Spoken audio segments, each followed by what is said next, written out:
Hello and welcome to Iron GM. Today we'll be taking one of my ideas and making it into a reality. A never before seen show on TPK Roleplay. A giant game mastering tournament. The motivation for spending my time and others in creating this show was to encounter new and original one-shots which could truly be called artistic creations. To realize my dream, I secretly started looking for top GMs of various styles of game running. These GMs might have what it takes to become one of the Iron GMs, the invincible creators of game running skills. Here today in this arena, GMs will be competing to gain the favor of the chat and the judges in hopes to take home the title of Iron GM.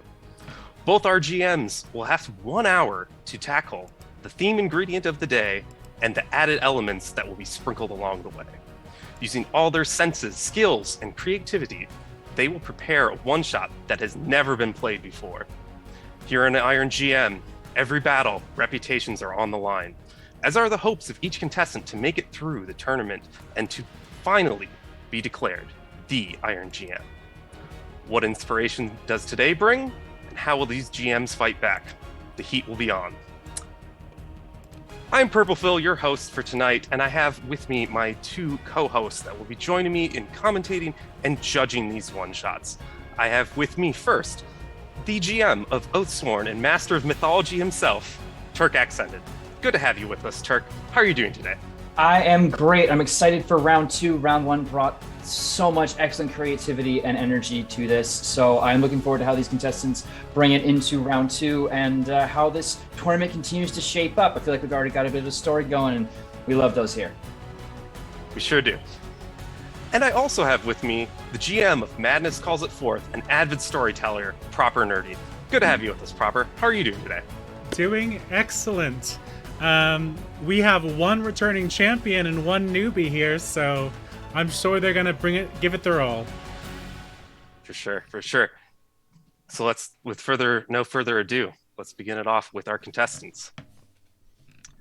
This challenger has a reputation in this competition for being both swift and vicious.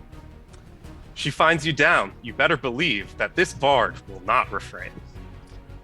It's also been rumored that she may or may not fight dirt.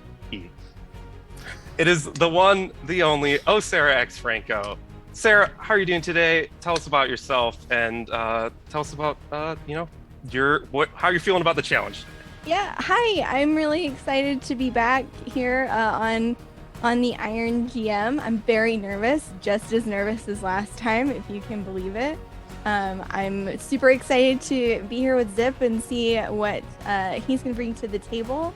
I said it before, I'll say it again. This is such a cool exercise for GMs to really just work through some fast creativity and figure out what works for them, and such a great exercise to like help you get out of your own head and just create. So I'm really excited. Cool. Do you have any game plan going in? The same as last time. I tried not to think about it at all. I tried not to like get in my head. So when I'm given the ingredient or whatever, I can do what I do best and just riff on it. So let's see what happens and which pop song pops into my head first. Sounds good. All right, over to our second contestant. If you're lost, this contestant will help you find your way with the Galdard Gazetteer. However, don't think he won't throw down. You might just end up getting blitzed. Please give a warm welcome to ZipperonDisney. Zip, how are you doing today? I am doing fantastic. Thank you for having me. This is a real honor. Cool. Yeah. We're really honored to have you on here. Excited to have you on here. If you want to tell everyone a little bit about yourself, what you do, just make sure everyone knows who you are, and then if you have any strategy going into this or any plans. Absolutely. I am a tabletop RPG producer, which means I manage teams of writers and artists to put together tabletop products. I'm including Galdard's Gazetteer 5e expansion, and the proceeds go to cancer research. I'm also a YouTuber where I have a channel on advanced Dungeon Master tips with a focus on narrative design. Check it out, ZipperonDisney. Perfect. You have any strategies you think you're gonna go for, or how you think you're gonna So I've been thinking about this all day. I have I've been thinking of different story ideas that I've wanted to play, or things that like really made me happy in my childhood, and we'll see if any of them match well with the secret ingredient, or if not, I am confident in my improv skills. Cool.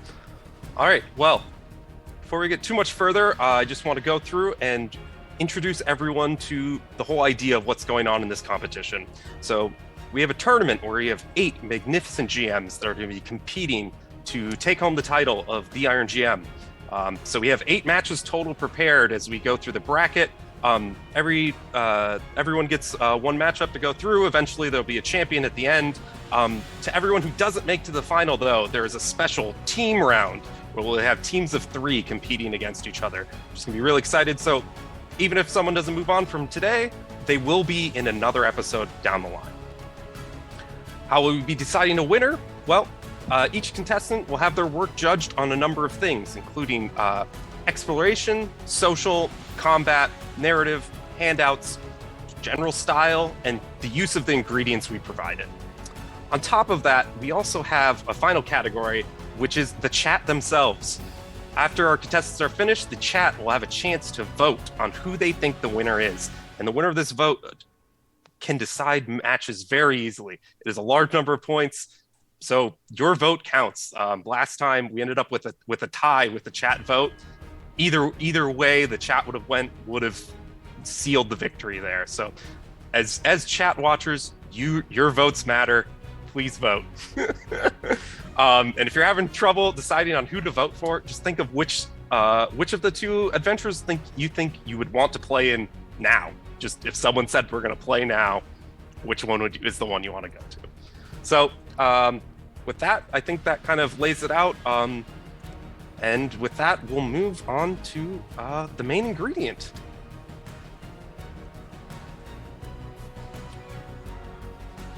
Sometimes they're held for money, or even serving time for transgressions caused.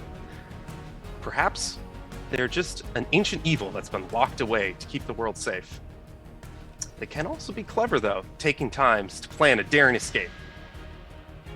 Whether they're in a dilemma, or they're of war, or they're trapped in their own mind, today's ingredient is a prisoner.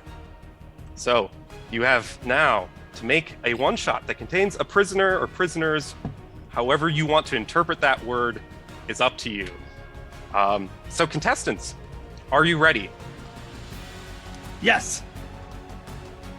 Let's go, I guess. Love All your right. confidence. So now, TPK, with an open heart and an empty table, I say unto you in the words of my uncle, the French phrase that calls these Iron GMs to battle. Allez au donjon! You may begin. Okay, I told myself I wasn't gonna fanboy, and I've held off. Oh my gosh, I'm excited for this competition. This is gonna be so good. These are both 2 excellent creators who I've absolutely loved both of their work. I'm screaming. I'm screaming inside my head, and I can finally let it out of my body. I've kept it cool the entire call, but now we're good. Well, it's good to hear. Yeah, so you're really losing it, Like, I guess. I've been watching Zip for since he posted his first video, basically. I am. Oh, okay. I'm okay. I just. But I'm really excited. I think it's an absolutely excellent flavor, and I'm really excited to see what they're going to do with it. Like even in your introduction, there's so many options and interpretations of the word that it's just, we're going to have another fantastic wide reach of things, I think.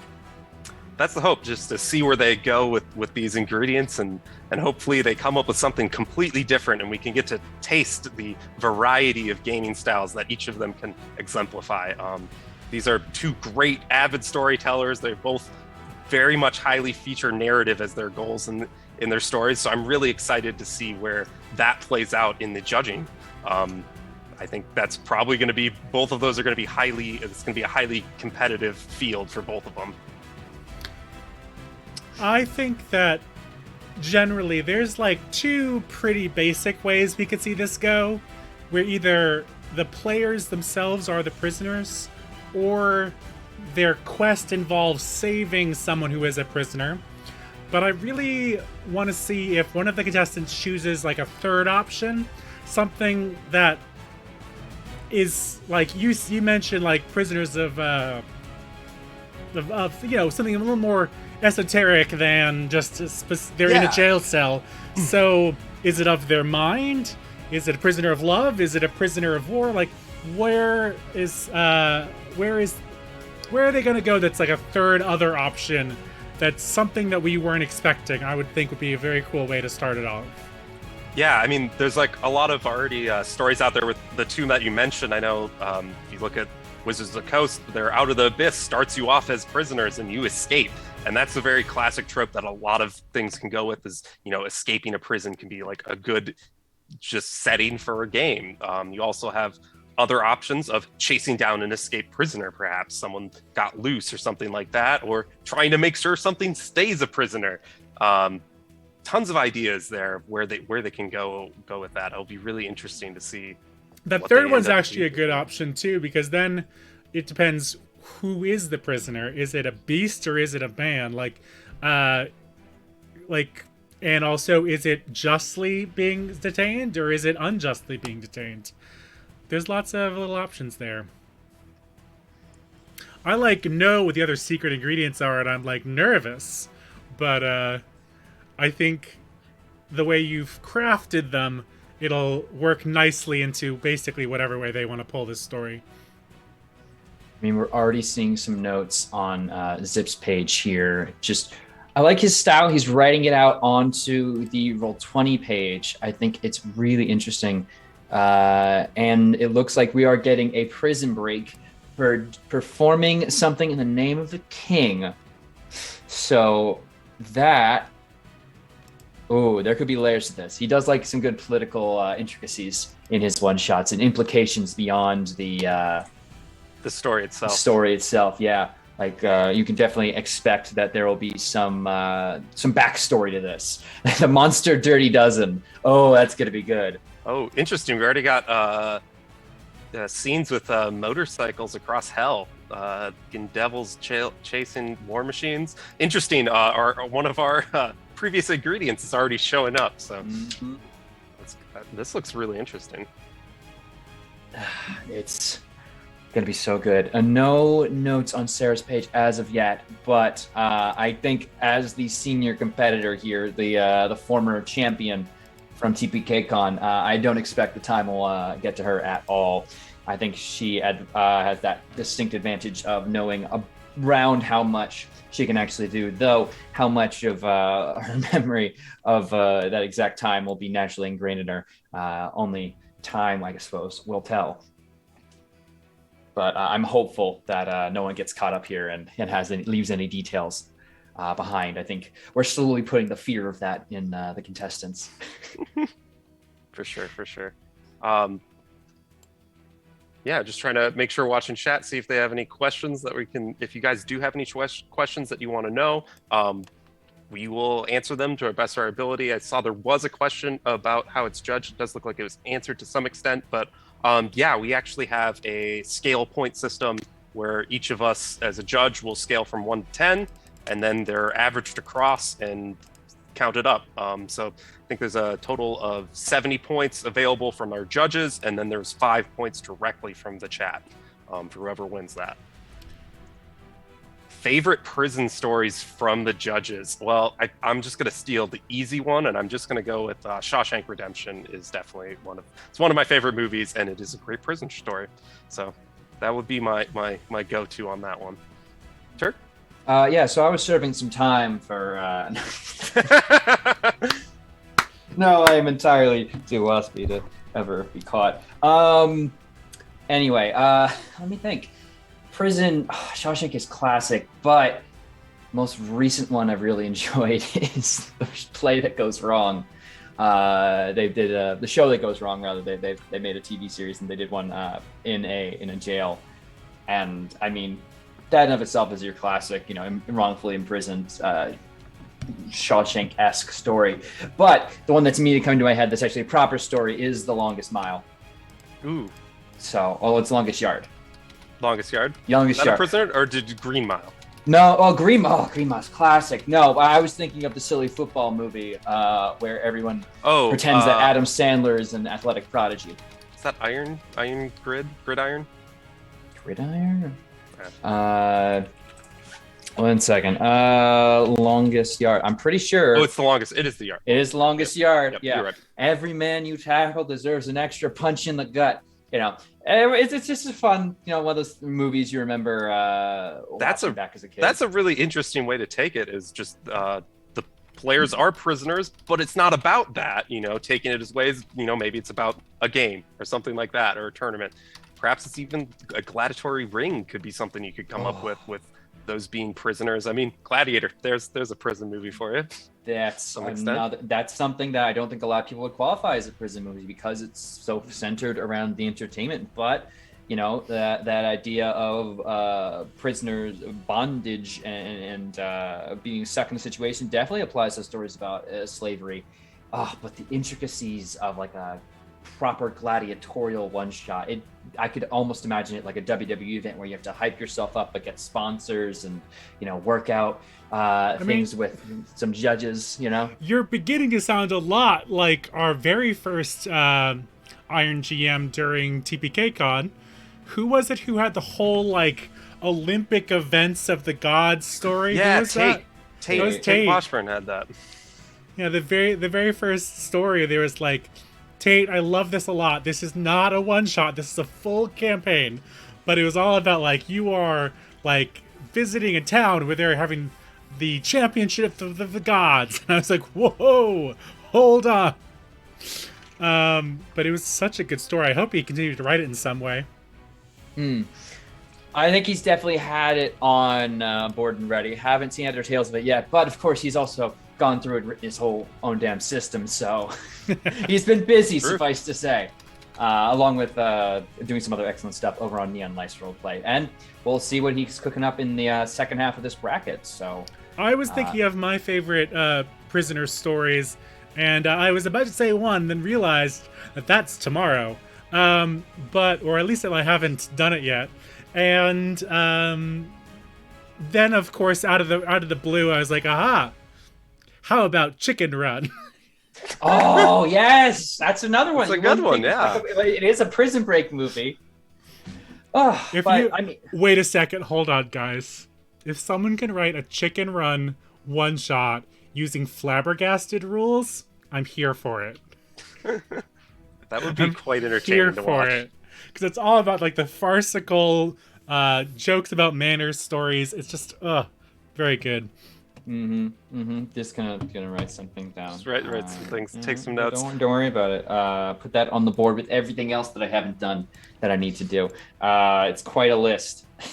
We are approaching 10 minutes, which means in 5 more minutes we will be taking one of these two contestants in for a quick little interview, and then we'll do a switch, and then a new ingredient will be dropped for them to use. So. Yeah, it's going quick. I know we see a little bit more over on Zip side of notes going through. Looks like he's kind of got a good basic setup of what he's thinking about with kind of this whole. It sounds like it's going to be Escape from Hell kind of going on. I'm liking. You go for it. I can't tell what's happening on Sarah's end because it's just a description of the Bard's refrain. And I think she's just copy-pasted her notes from previous sessions to, like, figure out what she's doing. Yeah. I'm just like, what is happening? What is going on? I think she took her notes just to copy over her style of note-taking so that she can filter it out as she works. So I think she has started to write some stuff, though, as far as I can tell. I am cursed with not being able to see this knowledge, so I will wait in suspense. Yeah, she has a little write-up. I think, is this right? I did not see the last episode of Bard's Afraid, so I can't tell. But I think this looks like it's new. It's there's a small cat creature locked in a cage that's going to be the prisoner. It looks like. Not Pascal. Maybe. Who knows? No, leave Pascal alone. Sarah has gotten through a lot of text pretty quickly, which I'm pretty excited about. Let's try to read and talk at the same time. I know. It's hard. It's a hard. Luca is worried for Pascal. I think it'll be all right in the end. So I'm intrigued. I mean, she can talk more about this later, but she's, I think, setting this in a desert, and so I'm wondering if that ties into any way with like what she sees the plot is going, because obviously that must be important because she's written it down so far.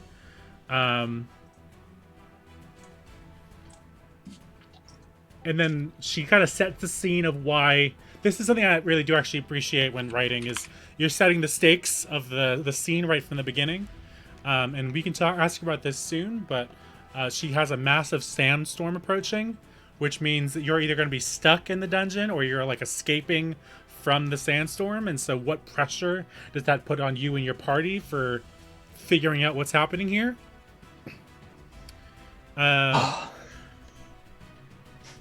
And something tells me this cat is more than a cat, but we'll see what happens. Oh, well, you know, it's an 0sarahXfrank0 cat. It's never a cat, as it seems. Cat is never just a cat. It's at very most a good friend. Or something. I don't know. I'm just kidding. The true magic was the cats we met along the way. Oh, I wish. No, I'm just getting flashbacks to a particularly bad game I was in once where the GM kept talking about the massive sandstorm approaching. You had to be ready. And then everyone's like, oh, quick, throw on masks. We're all, characters like ripping their clothes and like working out interpersonal problems. It's a whole shebang. And he's like, it passes over super quickly. And it's stuff like that still haunts me. Dare he? He had the perfect chance. We did all this RP and he's like, I didn't think you guys would like care about it that much. And there are a lot of things that I learned not from me doing things poorly or well, but from other people doing things I don't like. And that's basically like half of how I learned to GM is just like being in games where I'm like, this guy doesn't know what the fuck he's doing. This is easy. and then doing just yourself that. and failing miserably. Yeah, I feel that pain. There's a bit of learning from what you like and knowing when to include that in games and when not to include it in games that you do and don't like. Personal preference, that's why we have different judges that have some different preferences up here of what they're looking for in games. I just force intense improvisational narrative storytelling onto my players, and if they don't succeed, they're out forever. I mean, who said that? So I have convinced Zip to start using the handouts so that their one shot is not stretched all the way across the page. So hopefully when we get a chance to chat to him, he can save that so we can see what he is talking about. Yeah, and actually we are coming up here. It is actually, now it is time for us to pull one of them. Do we want to pull Zip in quick then, and we can have a conversation, see where he's at? You ping him and I'll get him in here.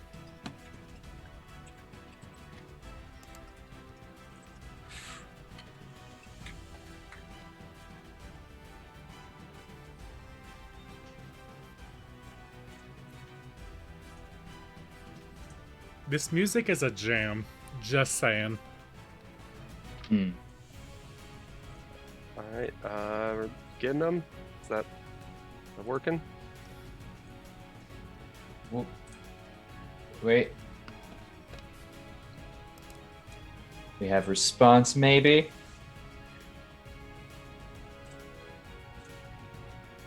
Maybe not. We can go over to Sarah if Zip's not responding. Oh. No, that's purple. Sorry, that's me typing. Okay, we saw head move. We have head move. Is that head move? One second. We got the one. Oh. All right, there he is. Zip. Am I back? Yes, yeah, there you are. Good. Cool. Good to have you back. All right. So we've been kind of looking over it. Looks like you have some ideas for Prisoner. Tell us what you got, what you're kind of looking for. Yes, so I am doing a Dirty Dozen type mission. Hey, real quick before you go, do you have new stuff you haven't saved in your note yet? So we can show the audience?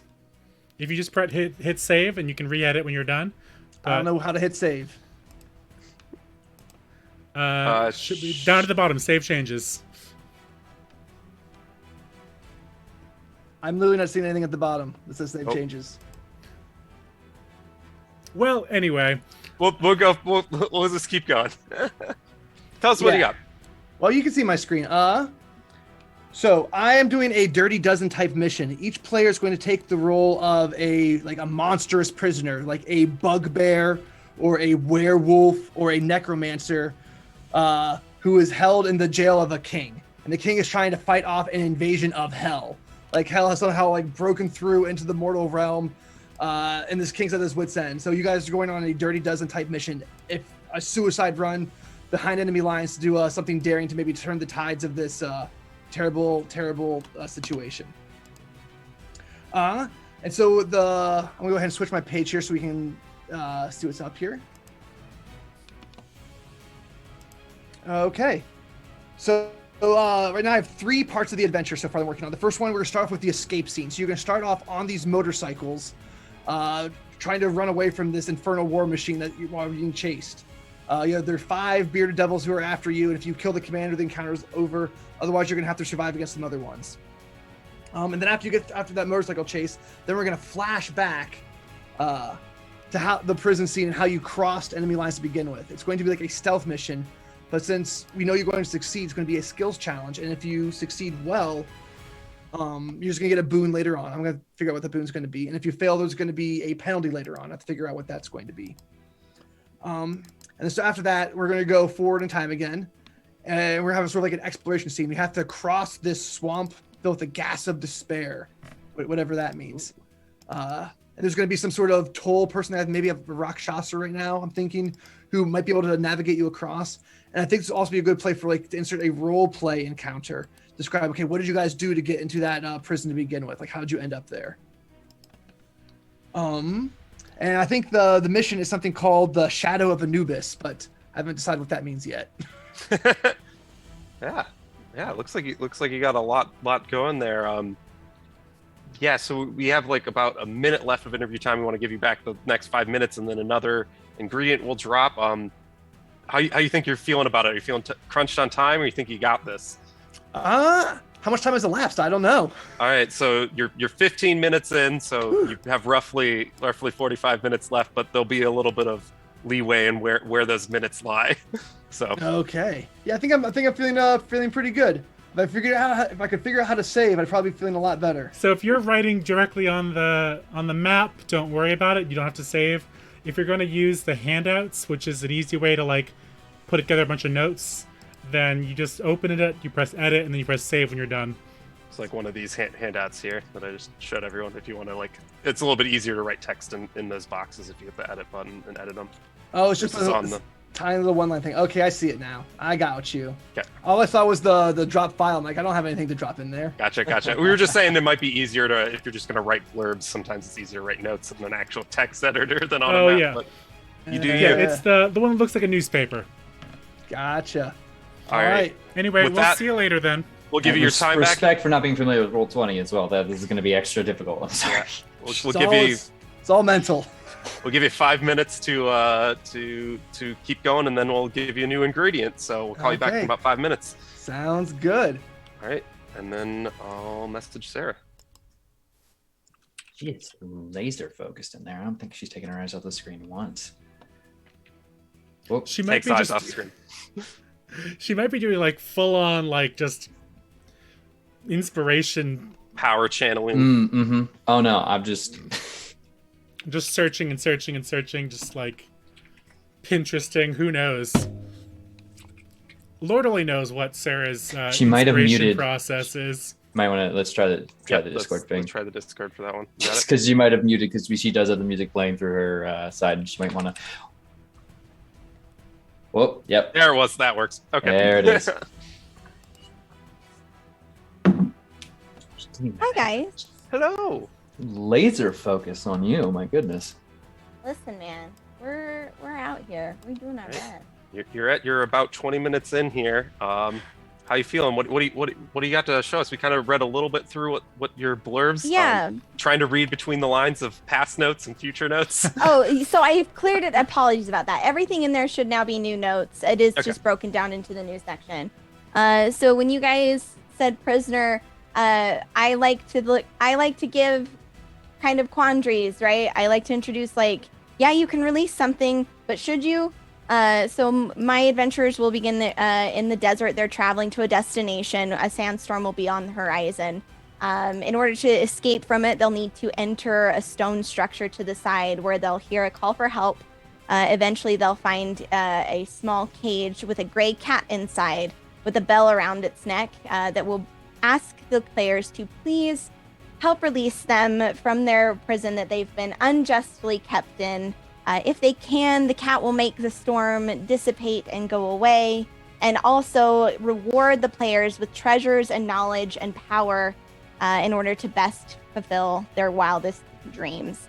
As the players descend through the dungeon, there'll be just a couple of rooms, each kind of cluing them into the nature of the cat and why they are there, and kind of give the players multiple options of, do they want to continue on or do they want to leave things as they are? Knowing most partying adventurers, they're going to want to know what's going on, or they are going to absolutely continue to dive deeper in on it. So that's kind of the premise that I've started out with, and I've just been working on trying to flesh out what this dungeon looks like, and filling in story details as they kind of connect. And that's pretty much it. I have a cat named Simanu, which is at the end we can reveal what that word actually means, which is kind of fun. But that's kind of it. Right now I'm just trying to build out what kinds of encounters will my players experience as they go through this dungeon,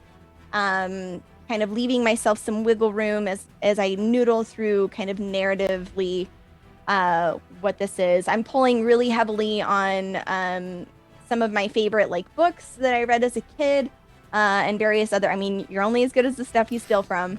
So I am pulling heavily from books I read as a kid or movies. We've got some Indiana Jones vibes I kind of want to go with like archaeologists as they like go through. Like there's that classic moment, or even like Lord of the Rings. They step into Moria and there's all the skeletons and they go, "It's not what we thought." Like I kind of want to build up to something like that. So that's kind of where I'm at. Yeah, for sure. It looks like you got something really interesting going on. Oh, Proper, you got something. I am getting some serious Mogget vibes. Yes, 100%. 100%. This is Mogget from Sabriel. When I thought Prisoner, Sabriel's been top of mind for me for a while. I've been working on some other projects. But his character is so cool and such an interesting idea because if you're unfamiliar, it's a magic being that's being kept to and the reason they're being kept is because they're wielding their powers for good. If they're unleashed and left to their own whims, they might not do great things. So it's this kind of juxtaposition of when is imprisonment just, when is it not? Messing with powers that you don't fully understand and there being consequences from that, or recognizing that, this might be something bigger than you want to mess with. I've never seen an adventuring party who really thought maybe we shouldn't do this until they got a few layers in, and that's kind of what I'm hoping would happen with something like this, because it could be a lot of fun. And I have a feeling that Simano could be very convincing. I also want to say that I really enjoy some of the references to them being a cat, such as in your trap section, we have poison darts, zombie dogs. Yeah. Because so we're trying to build off some themes here. Also, riddle about a catnap. Excellent choices so far. We are at time to give you guys the new ingredients. I'm going to call Zip over now. Awesome. As Sarah quickly gets back to typing as fast as she can. Well, we're all going to be called in now just to get the new ingredient, and then you'll be back to whatever you can think up. Release you back from the activity of having to talk to us. All right. Hey, everybody. Cool. We're all here then. All right, so you guys have had about 20 minutes to each to work on your side of things. So now we're going to give you guys our added element. Ranging from powerful weapons that make our players stronger to cloaks and belts that keep them safe. The most unlikely of tools that can completely change the rules of the game and do things that are otherwise deemed impossible. From a necklace that shoots fireballs to a ring that can move boulders or even a magic sword, our added element today is an enchanted item. And with that, you guys can continue on crafting your stories with this added item and find a way to put it into your story. Good luck. Magic items. My goodness. They are campaign makers and breakers, honestly. Oh, I'll be honest, I'm very bad at remembering to put things like that into my campaigns. Like, also pretty bad at remembering to put NPCs in my games, which, why am I here judging? I don't know. But magic items are really cool, and like when I first started role-playing, I was like, yes, I'm gonna do all this magic item shit. And then like somewhere along the line that I forgot about that. But I really want to see if they will incorporate the two secret ingredients together, or if they'll be kind of separated. I feel like with Sarah's, we've got a good setup with like a lot of cat motifs, so I'm sure it'll be something related to that. As for Zip's one-shot, a little unclear right now. I think it kind of can play in naturally with the rewards and boons he was mentioning. He's gotten himself space for it, but I wouldn't doubt that he goes a little bit more abstract in regards to boons rather than just simply slapping in the magic item somewhere. And I know Sarah already had in there as the cat prisoner offering rewards of magic items. Perhaps that's where it lies in that. As well as Zips, yeah, he mentioned he was going to have a reward for that stealth check. Might be what he puts in there. Or alternatively, I know I've watched some of his videos he's had that about using magic items as like a tool in like a Zelda game type of map, to have the tool just kind of influence the game as it goes down, and have that be kind of the mechanics with the motorcycle race. Maybe that's where the magic item comes in, is whatever your magical vehicle that you're traveling to catch up with these devils is. Maybe that's the enchanted item, or maybe it's something completely different. It's fun when a magic item has more than one use. I mean, getting the magic sword to slay the demon is all well and good, but then we can start looking at multi-purpose stuff. Like the thing that immediately comes to mind is the crystals in Atlantis. Yes, there was like this kind of cultural aspect to them, and having them allowed for some effort of longevity. It was kind of unclear in regards to the magic system there, but it also powered all their technology. So they gave you access to all this old stuff. So it wasn't just here's your stat bonus. It's, congrats on killing my boss. I'll get you next time, gadget. You're like, here is a thing that allows you to interact with the world in a new way. Like you were saying, it is a Zelda method. It opens up exploration options. One other thing that's... Oops, sorry, Purple, feel free. Oh, I was gonna say there's a lot of cool ways you can add stuff with that, where the item becomes how you interact with the adventure. It's kind of maybe you might say a gimmick, but it's a way that you get to do something completely different. And then when you go on to a different story, maybe you have this little tool that does something no one else or no other game you've ever played in would have. So you can have things like that. Like, I don't know, recently I ran a game where I gave the players an item that let them talk to snakes because they had to talk to snakes. So I just gave them an item that did it. And it kind of just opened up a brand new path to what you can do. Go ahead, Proper. You had something? I was going to say that one thing that I also really enjoy, that kind of is where Sarah's game is actually going at the moment. And so I wonder if she'll incorporate this idea into her item, is an item that is a benefit to you, but might also be a bit of a detriment to you. So something that's a little bit cursed that could go either way. That like this could help, but it might also hurt, like a little bit of a double-edged sword, as they say in the biz. I think that those are really fascinating story-wise, because kind of like as Sarah was saying, is you can release this cat, but should you? Similar vibes. Is anything in this dungeon where the cat is kept, is any of it truly helpful, or is it a little bit dangerous just as much? I think that'd be a cool way to incorporate her like already going on theme.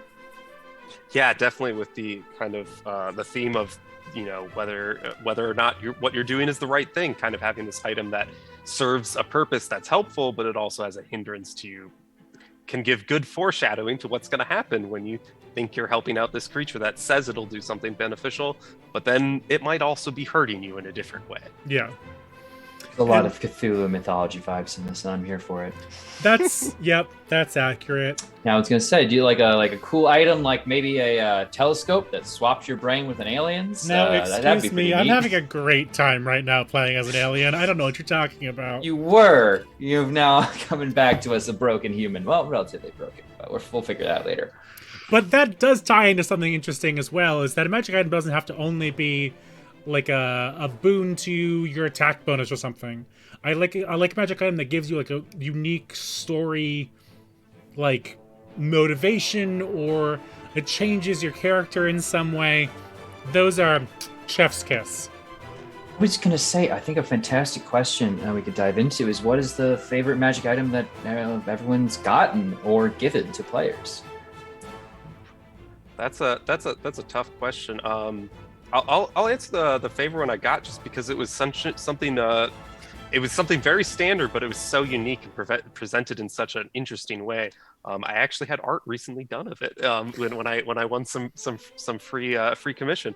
But it's actually an amulet of a dragon. I was playing a draconic sorceress, and I was given it by my character's grandmother, who was also a dragon, as it turned out. And it was kind of just brought up as a +1 to your magic spellcasting focus or whatever. But it was a mystery was involved in it, that it had a clasp for something to go in. But I didn't know what it was, and I wasn't told what it was. It turned out to be a ruby gem that went in there. It basically gave it an added benefit that did a couple other different things. But it was a very cool item that was probably the first time I think I ever had someone make an item for my character and be like, here, this is for you. So that was a really cool one, at least. That's pretty badass. What about you, Proper? I know you mentioned you don't typically give them, but did you get anything cool? You know what? I spent the last 5 minutes being like, I have no clue. But here's something that I didn't like receive as a gift from a GM or from another player, but I had to add to a character because it just fit.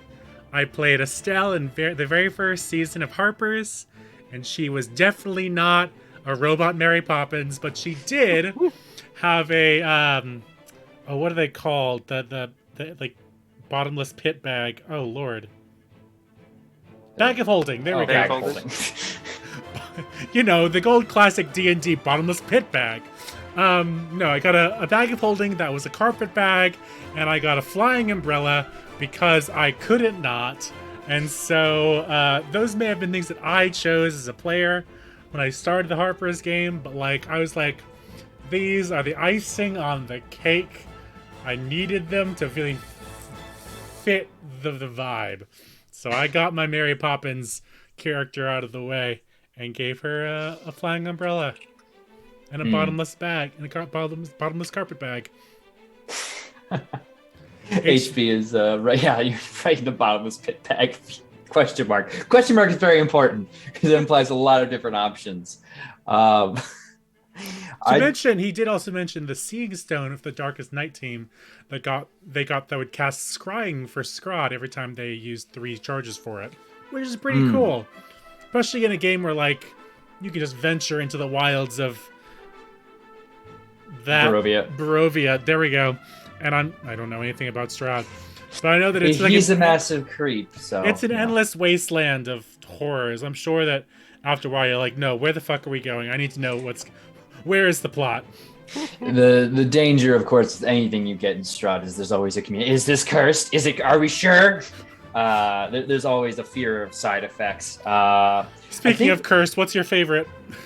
Oh, okay. Well, everyone wants me. You probably want me to say the pair of hollowed out human feet that my character has been carrying around. I have no idea if it has any effects. I was really hoping you wouldn't mention that on air, but it's out there now. No. Call of Cthulhu is a cursed game, y'all. Call of Cthulhu is a great game, and I will hear nothing of it. It is a beautiful system, and the company needs to not support NFTs. Anyway.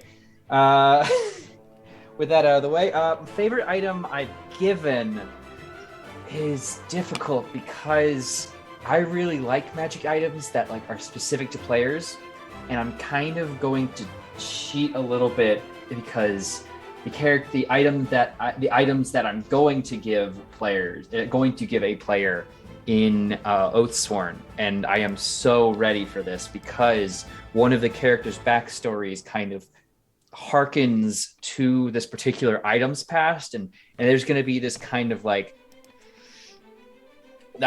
planned this scene out in my head so many times, but suffice to say, it might be a weapon, but it is so much more than it. I think, but another more prevalent example is Pythor's hammer, where he's handing it off to the sorcerer of the party, which makes 0 sense. Also 0 sense that he's handing it off to arguably, Ponos has got negative stats and everything, except for intelligence now.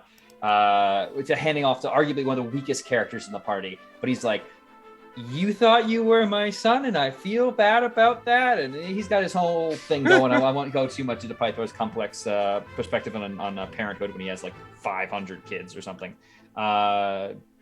So that whole scene and that dynamic has been really good. And HP actually successfully, Thronos was able to successfully actually hit someone with the hammer and use its effects of being able to come back into his hand. And, it was a fun thing. And now he's giving that up, and it'll lead into some more items, and it's all super fun stuff. The best item I got, however, was... I am really caught on this. I think my favorite item was I can't, one of the first home games that I ever played in college, I was playing a Blade Singer, brand new, Sword Coast Adventures guide just came out. So someone's like, hey, we're all gonna be elves. And I'm like, fucking sword wizard, Jedi motherfucker, you better believe I'm going in there. Green flame blade all the way through. Basically being a Jedi, I had a master kind of thing. And going back to the hovel and going in a completely randomized session. We're driving to a fucking Quidditch tournament because I am more nerdy than you think I am. But in the middle of that, we're just oh wow, we have most of our players for this session. Why don't we just it's a long drive. Why don't we just do it? And at the end of this, I got this super cool, important sword for my character that became this integral part, to the point where I put myself in danger anytime it went away because it symbolized so much to the character. And also was really powerful stat-wise. See, this is the kind of shit that I love to see. A lot of stories that get people excited. It's really cool when you get those stories of how items get added in. So hopefully they can find, their two contestants here could find a way to take the items they're adding and provide them into a story narrative as well. Another thing that we hadn't mentioned that's, a thought that I kind of came up where I thought you were going with that Blade Singer story is sentient items are a thing as well. It's a way to add a character in there. I know, Turk, you were also talking about when you're talking about Oathsworn of kind of adding these character representations. Well, you can add a character itself into the story, and how players interact with the item itself can kind of completely change your story.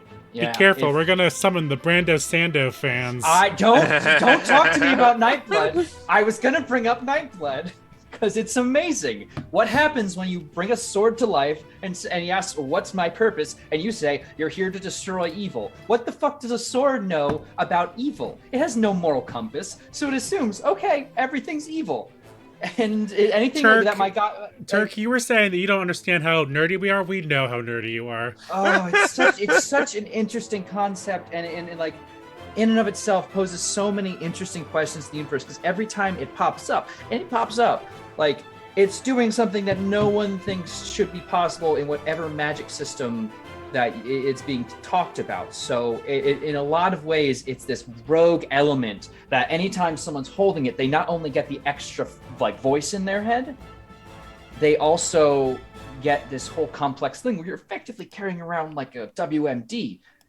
What's the morality? Like, how do you effectively use that? And like, what's the repercussions of using that? And how do you like survive long enough to use this extremely powerful item? So yeah, it's the extra character added onto that. There's the classic Reddit post about, my character is a super dumb like orc who picked up this like paladin, like extra holy Avenger sword, and it's been telling me I need to go do good. But thankfully, doing good is smashing things over the head with Sword Buddy. So the creature would normally have no moral compass, has been put on this extra righteous crusade by a single item passed off to them. All right, we've about 20 seconds here till we're going to pull our first contestant back in for another interview here. So I'm going to grab Sarah this time to switch up who's first and who's last, and then we'll grab Zip after that. So I'm going to send Sarah a message, and we can bring her in and look at what she's got with this enchanted item and how that's been added in. I'm seeing a handout, folks. I think we got a Griffin saddlebag, if not something else.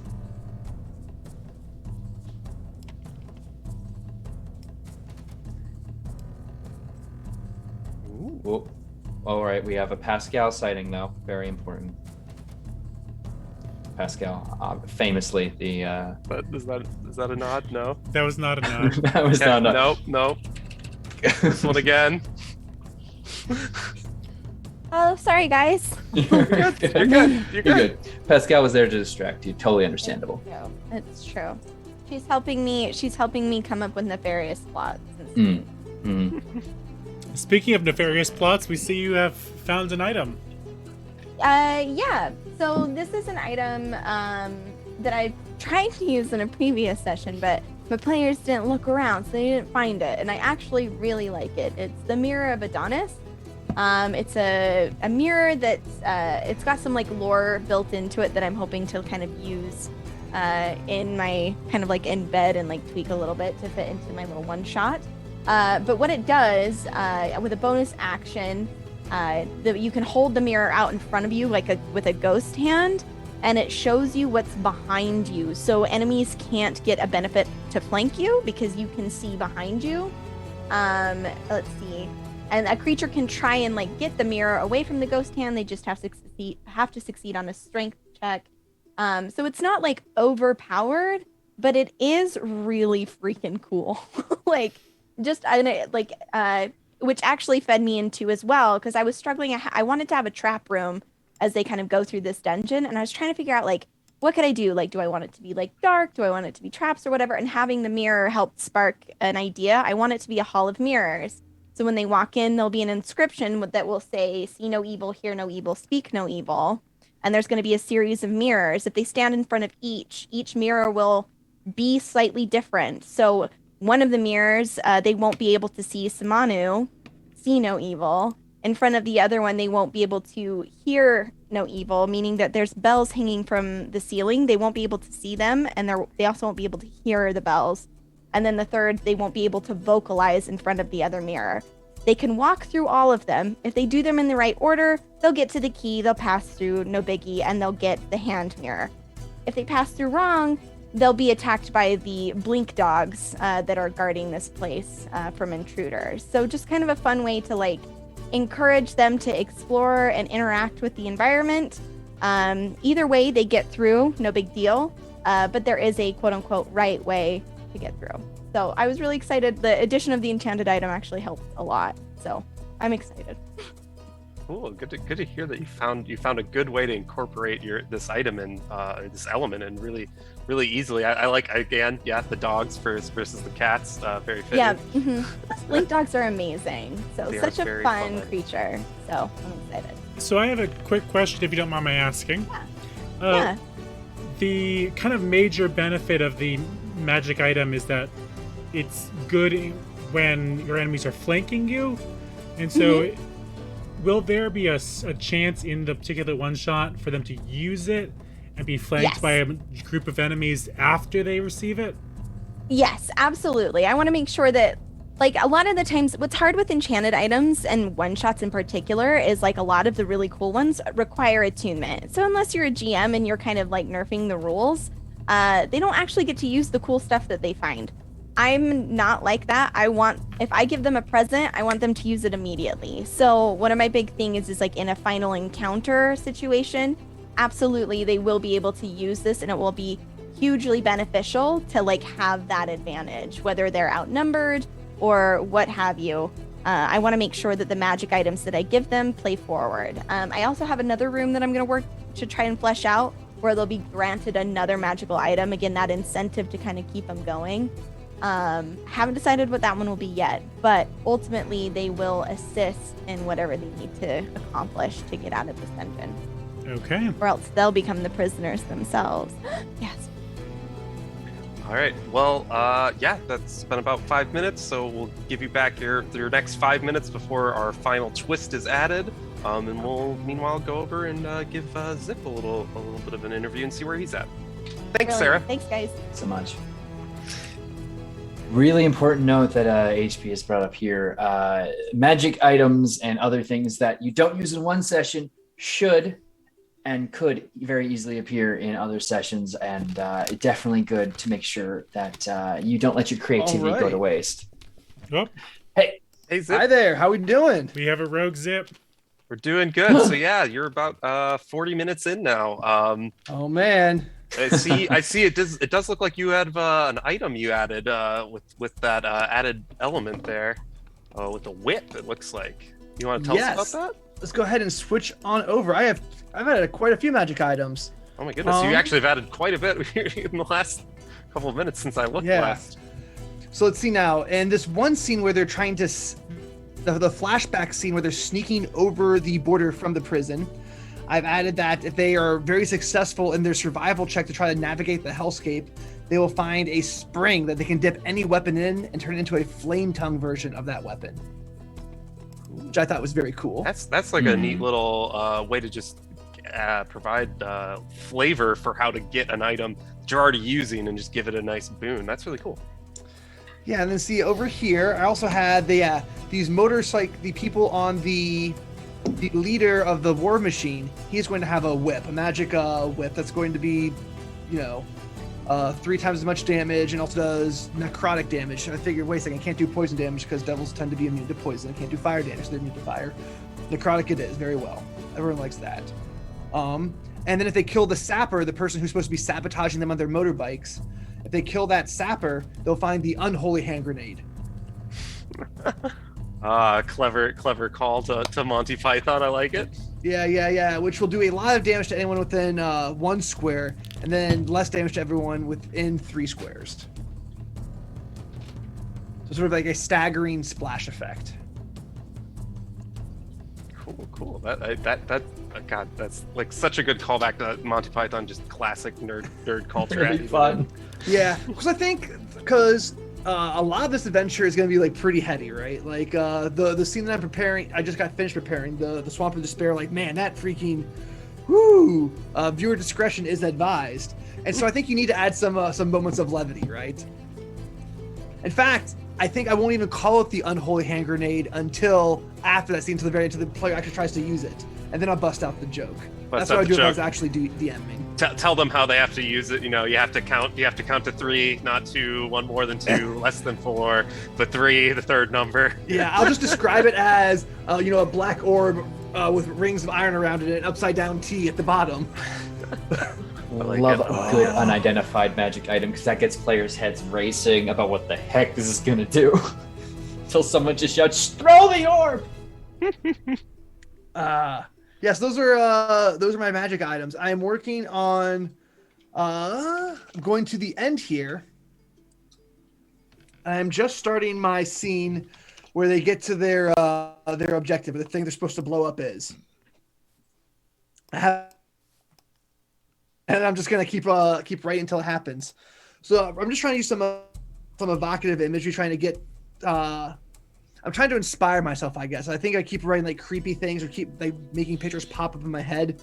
Eventually, the MacGuffin will emerge. Gotcha. There you go. That's a good method. If you just keep, giving yourself all the right images. I mean, that's how I justify my doom scrolling of Pinterest. Is all end of an adventure eventually. Definitely. Yes.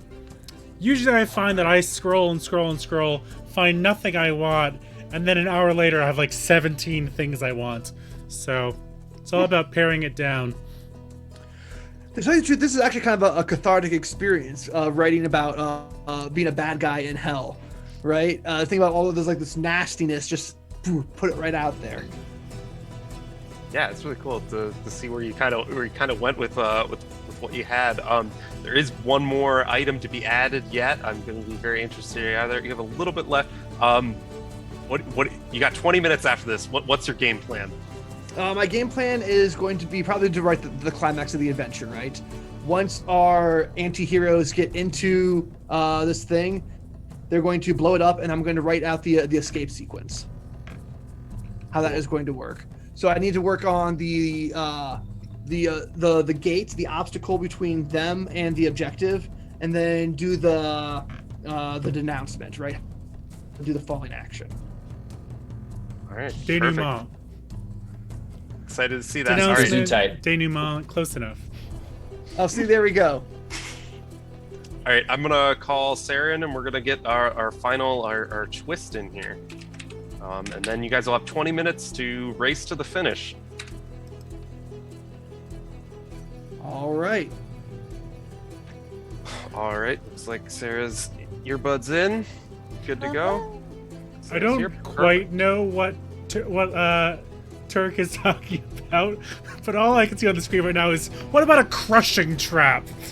And, he was talking about traps that bottleneck. So I said, what about a cool crushing trap? Makes you move closer and closer. I'm just ignore me. We're just having Turk and HP creating their own one shot on the side. The third competitor.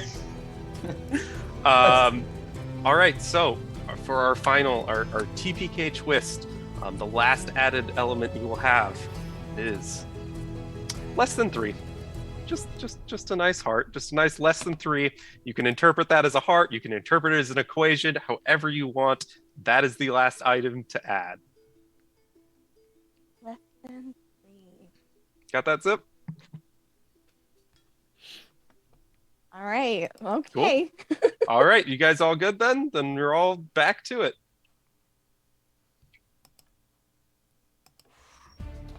Perfect, mad genius. I can see both of these players going in with some heart imagery if you just gave them the heart, but opening up to an equation and numbers, definitely going to shake things up. I mean, we could be looking at Sarah with a less than 3. There's got to be some kind of numerical thing. There's only so many words remaining on this cat. Totally, that's just a cat. Don't Google the name. Don't do it. But also with Zip, I'll be interested. I don't think that there's as much ritualism to him, but I think if he's looking for a final denouncement thing, ways to adjust his final fight, I think he's got some room there right now in regards to how he can work with numbers / imagery of a heart. And also, of course, Valentine's Day. You brilliant bastard. Just making sure everyone got it. Zip definitely did not. Yep. Yeah, I think it was a little miscommunication. I've noted it for next time. Make sure that's covered.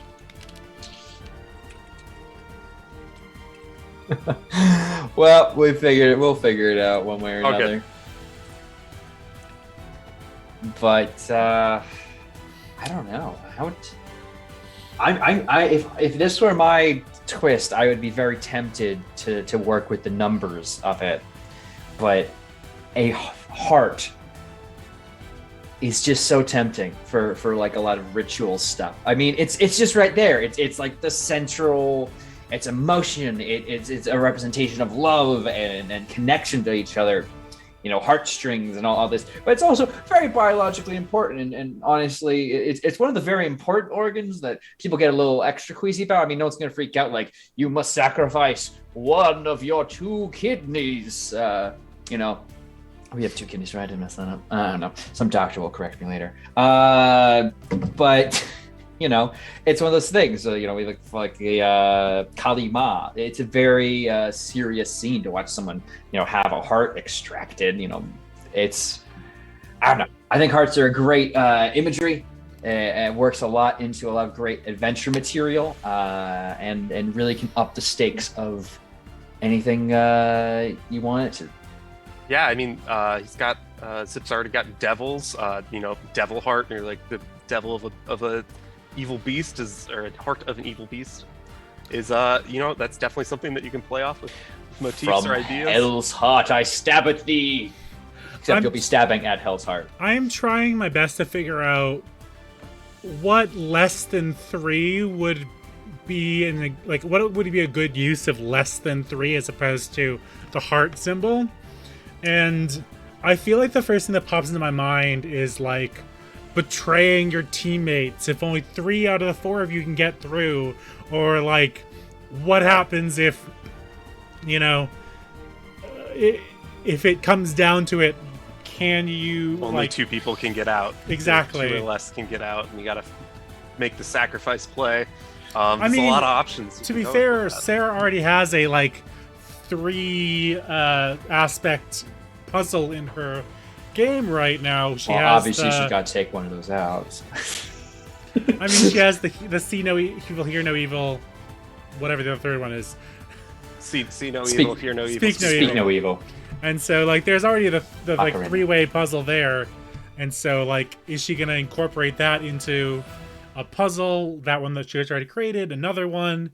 I mean, I feel like, as you said, Turk, there's like a blood ritual for hell, but like where does that fit into in the dark spooky cat cavern? I was gonna say there's a lot of, you know, this cats in captivity, and there's a lot of pun work. That Oh can occur. no! I just saw Zip's page. I think we can tell which one he's choosing. Oh no! Where's that one? Oh, yep, yeah. I see it now. He has a large picture of a human heart. It looks like on it. It's like that's what he's made his call on what he's going for. I probably should have said like spoiler, like trigger warning real quick. I mean, it's just meat. Is it, Turk? Is it? They're made of meat.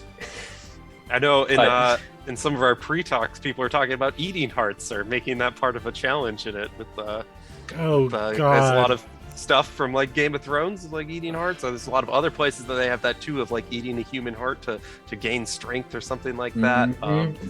It's interesting with like where they could be going with that, especially with it looks like it's kind of setting up. To me, it looks like it's setting up like a dungeon room, and there is just a heart in the center of this. Maybe he's trying to write his conclusion of this. It sounds like an inverted pyramid going in it. Maybe the heart is at the center of this this temple from hell that all of the kings worried about, all the dangers coming from. Maybe that's maybe we just handed him his solution on a silver platter, and he's figuring out how to tie it all together now. So Sarah's added a new magic item into her game, but I don't think I see anywhere where the heart has really, or the -3 has come into it. So unless she's using the less than, I think we're talking about a heart, but also the less than, in that it is Less than 3. It contracts and expands like a heart with the red liquid in. Yeah, and the potion of diminution, making you smaller, making you less than 3 feet tall. Maybe that's enough, you know? I mean, it's one way to interpret it. That'd be an unexpected route to take. I don't think anyone's ever considered the height or literal measurement. oh wait, hold on. The sigil on the cat's collar. Oh goodness. Where's There's that? multiple In the options. library. Oh, okay. Oh no, it's collar of sleep. I think she might be putting it in several places, as far as I can tell. It's good to cover your bases. Honestly, with stuff like this that has so many different meanings, I think it could be a useful way to maybe foreshadow something, or give players something to interact with, or just be a fun Easter egg. If you were to run this, let's say a few months down the line, and some one-shots here on TPK or elsewhere. We also might have our first title of the game, unless Zip has chosen a title. Sarah has decided to call her one-shot For Whom the Bells Hold. I like that twist there. Interesting. So a musical. Why am I shocked? A musical element. Classical. But Sarah's pulling out my heartstrings. Maybe that's what she's using the heart. By putting in lots of riddles, because I love some riddles. There are several riddles. It did seem to be a big part of the adventure she was planning, of giving a lot of different types of challenges, some with riddles and of course a classic puzzle or two. So, I mean, there's always some good options for challenging your players beyond combat, and I think people should definitely explore that. I think something we haven't talked about is the flexibility of both of these adventures. It seems like both have gone roughly down a more classic dungeon crawl adventure. I think Zip has committed himself a bit harder to the classic, what one would think of classic TTRPGs, a Pathfinder or a D&D with the fancy creatures that he's chosen the players to be. But that's not to say that they'd be limited to this, and we'll certainly talk about that when we get into dive in. I want to get his thoughts on that, because I think there's a lot of really interesting monsters that aren't featured in just their monster manuals or waifu magazines, whatever you choose to call where you pull your terrible creatures from. I mean, to be fair, I do really appreciate that what Zip has been doing is there is heavy elements of improvisational role-playing scenes that he's snuck into these little encounters. He has played with the anachronistic style of flashbacks and what the scenes don't always happen in the right order. I do kind of appreciate that he has given options for the players to decide as a group, how did we get here? Why are we here? What happened in the past, and how's that gonna help us moving into the future? I really appreciate those heavy roleplay situations, and I want to ask him about that in a bit. That was one of the things he was talking about early on when we were talking about some of the videos, and how a new video he has coming out is how RP can be informed by the actions you take in combat, and I think that's something that's definitely worth looking into for everybody. Is how the heck are we really looking at? Oh, we have a big map popping up right now on Sarah's screen. But how is your character swinging a sword? How does that tell their story? Especially in a climactic fight. I always try and, as a GM, try to milk as much of that out of my players as possible and entice them with, cool scenes or maybe some advantage here or there. Mechanically, they'll eat it out of your hands. Hi, everyone from elsewhere who's watching this. It's one thing to be like, yes, I'm a level 1 adventurer and this is Goblin. I must strike it down because it's doing harm to the local village, and boop, done. It's another thing when you're in a desperate battle with a rival and you have this long, complicated history of will they, won't they energy, and you've gained the upper hand, but do you choose to plunge your sword in this final moment, or will that be surely too much sexual innuendo for you to handle? Look, a duel is a lot. Stay your hand and look at Gollum. It was through saving Gollum instead of killing him that the ring was destroyed. Kind of that enemy that you may or may not want to actually kill or finish with because of story that's built up to it. we have let the players know they're under 10 minutes at this point. So it's wrapping up quickly approaching 5 already. And I know we talked about, it looked like Sarah had some calls to poems and songs. Zips actually added a poem of his own into his, kind of filling out his little ending thing. It's kind of interesting. It looks like he has some ideas about how this final battle's going to go on, with angels coming into the play of fighting these beasts. It's going to be really interesting to see how this is going to work out. Hey, as someone who's gotten to chess blender both of these GMs, I have no doubt both of these will be absolutely excellent, vibe-wise, and I'm just sorry. The fanboy came back for a second, but I'm cool. I'm very excited to see everyone's work, and I have never been more excited for a matchup. Though to be fair, since last time. So. We have all of our matchups are going to be amazing. I'm looking forward to this whole setup of tournament. We have 8 amazing GMs, and this is just the second of 4, and then we'll see what comes of the semifinals and the championship, and also the consolation is going to be no less fun, seeing groups of DMs having to work together and figure out how to work together as a team. Oof, it's going to be fun to see how that happens. We still may have to work on logisticals of that because it's going to be a mess, but it's going to be fun. I'm just sitting here trying to figure out what the heck is going on. Yeah, a lot of amazing stuff. I assume I still only have a player role on 6th game. Oh, do you? Let me fix that. No worries. I might have to reload. That might totally be on me. Oh, it super was. Never mind. I'm a failure. Yeah. It did. It sort of worked. Anyway. It's just, I'm super excited to see how this works out. Because either way this wins, either way this rolls, we're just going to create some more extremely interesting matchups. Because whoever wins this will be up against Saint in the finale and semifinals, and that's I can see both of these competitors putting up some absolutely excellent work in comparison. I mean, I don't know. At the end of the day, yeah, we're still just going to see amazing one-shots made by both of these GMs today already, just from what we've seen. Oh, they look fantastic. Look like Zip's adding some more some traps in here, and looks like he's going with a Hesburo as a devil, wounded and angry. But yeah, it looks like that's going to be one of his added monsters that he's going to be fighting here have the players to fight. Meanwhile, on the other side, I think Sarah's got just a handful of riddles down, and a couple of traps as well.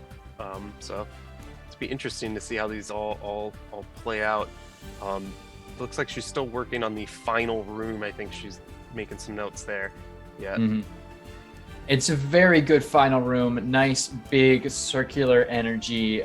Crystals reminding me of something in particular. So very glad those resources get to, again. I was going to say, this looks familiar. This feels familiar. Not entire. It's not the same map, but further proof that you should never, if you find something you like, never throw it away, unless it's taking up space in your home, in which it does not bring you joy anyway. In which case, get it out there. Where are we on time, Purple? We are just about at 5 minutes. Actually, we're under 5 minutes. I missed the 5-minute mark. It's the final countdown.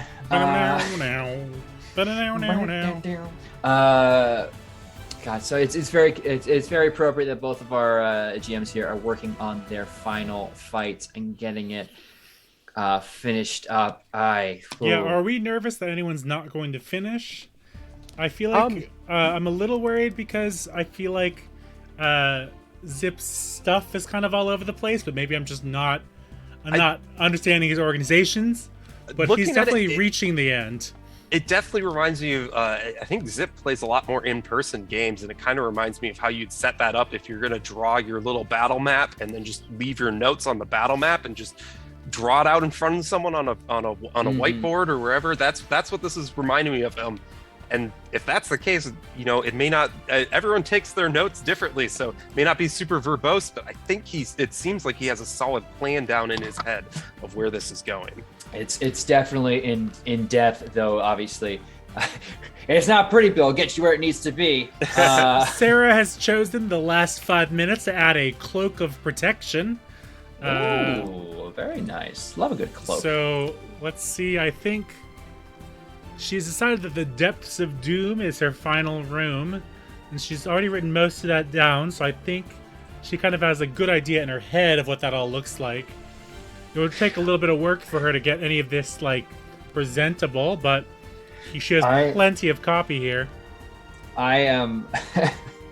I mean, if we're talking about handouts, I mean, really, at the end of the day, it's whatever benefits the GM the most. Though, speaking of handouts and everything, just looking over at the music tabs, I had a moment where I thought Sarah had actually had enough time to throw in a soundtrack for her final fight, which would not surprise me, but would be the biggest power play I have ever seen. So, GMs, if you want to be careful. If I ever play, I'm starting there. I'm like, nah, I gotta get into the vibes. I think if anyone, you have definitely a full library saved of excellent music to the point where you could recommend them to people. God, what is the guy's name? York. Nope. Wait. I think it is right there. There is indeed a second folder for the quote-unquote final encounter. If you check the music tab, gentlemen. Oh, there is. There is literal music being selected at She's this moment. listening to us. Oh, no. She knows. So, I mean, here's the question. I think that I personally love a good soundtrack. I think it could really flavor a fight and make anything feel more special. But is it a critical component in one's adventure? I would say so, but what would you guys think? I definitely think it can set the mood. That said, we are approaching the 1 minute countdown right now. They have 1 minute to finish this off, so picking a soundtrack might be a good way to spend that minute if you've got everything else wrapped up. Mm-hmm. I am seeing no fear on anyone's faces here, just pure concentration.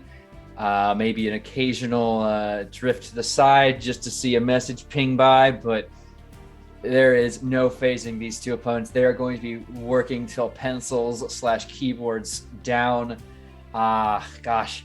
Those of you playing at home, also be ready to throw those pencils down. I know we have Ash in the chat creating something, so feel free to share that on Twitter or Discord, whatever best applies to you. We'd love to see anything you all come up with.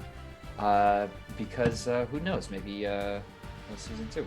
Anyway, not to fan cast. Well, Ash is also a competitor later in one of the true. other ones. This practice. Ash is practicing. Practicing against the other side of the bracket. My goodness, the strategy. 3, I do know. 2, 1. That is time. I'm gonna let them know. All right. I do know Fazul has been practicing on his own as well. He's a little terrified, but I think Luca might be more terrified. Well, hands up. Hands up. I think we have Zip on the line. Yeah. You feeling good? Yeah? Make sure you're Yeah! You guys doing good? Feeling the time has ended. You're done. Do you guys think you got done what you needed to get done? Yeah. I mean, I guess, yeah. It's one of those things. Always the hard part about writing an adventure is you want to just flesh it out to the billionth degree, which is hard to do with this amount of time. I'm already I had to stop myself multiple times, and be like, no, stop. You just need to go to the next thing. Go to the next thing. But yeah, I'm feeling pretty good about mine. I'm excited to see what Zip did. I'm so excited to see what Zip did. Yeah. Oh. All right, well, we'll give you guys a little bit of break, get a breather, go to the bathroom, do anything like that. Same for chat, and then we'll let both of you guys kind of go through and tell us about what you've made and kind of share in as much detail as you can, so that we can get ready to judge what you have created for us today. So with that, we'll be going to a quick break. Thanks, everyone, and see you soon. Hello and welcome back to Iron GM. We're here to reveal the one-shots that have been created for us with our ingredients of Prisoner, enchanted item, and less than 3. We're really excited to see them, so I'm just going to kick us off with it. Zip, you're up first. Take it away. Show us what you've made. All right. For those of you just joining us, I am ZipperonDisney of that YouTube channel and RPG publisher, he, him pronouns, and this is my adventure. With the prisoner theme, right off, we're going to do a monster dirty dozen. That you are all a group of bad people, bad monsters who have been held prisoner by the king for life, and you have one chance to escape. If you do this one suicide mission, you are free to go. So the characters are going to be a hobgoblin warlord, a hag, a werewolf, and a necromancer. And I think we should just go into it. So the opening sequence, we're going to do the exposition in media ray. You started off on the back of motorcycles, zooming across hell, being chased by an infernal war machine with a bunch of bearded devils on the back of it. You learned that little bit of exposition I just told you, that the king has sent you on a mission because hell is invading the mortal realm. And you have to go across deep behind enemy lines on a suicide mission to destroy the heart. They call it the heart of Anubis. Anubis is the evil devil warlord who's leading this invasion. Whatever that means. Go destroy the heart of Anubis. Craziness. So this is the first encounter. There are 5. This is a level 7 adventure. So there are 5 bearded devils. 1 is a driver. 2 are gunners who can use the normal bearded devil thing, but at range. We have a sapper who is going to try to disable your motorbikes, right? That's his action going to be each turn. And then the commander who just shouts and encourages them. Gives them plus D4 on their things. The encounter is over if you kill the commander, or if you survive 4 rounds, your motorbikes will escape. And then each round, in addition to your action, you have to do a skills check to try to navigate the difficult terrain or try to avoid getting knocked off of your bike. If you kill the commander, he also has a magic whip, which does 3 times as much damage as a normal whip. And I think on the other page, it also does necrotic damage. Oh, by the way, this is going to just be a 5e one shot. I didn't mention the system, but 5e just using the SRD. Nothing fancy. If you kill the sapper, the one who's trying to sabotage your bike, he also has what will later be revealed to be the unholy hand grenade. When you first find it, it is just a small iron orb with an upside down T. So you start off, how did you possibly get into this situation? And then you protect these motorbikes. After the first scene, after you escape that encounter, we're going to do a flashback.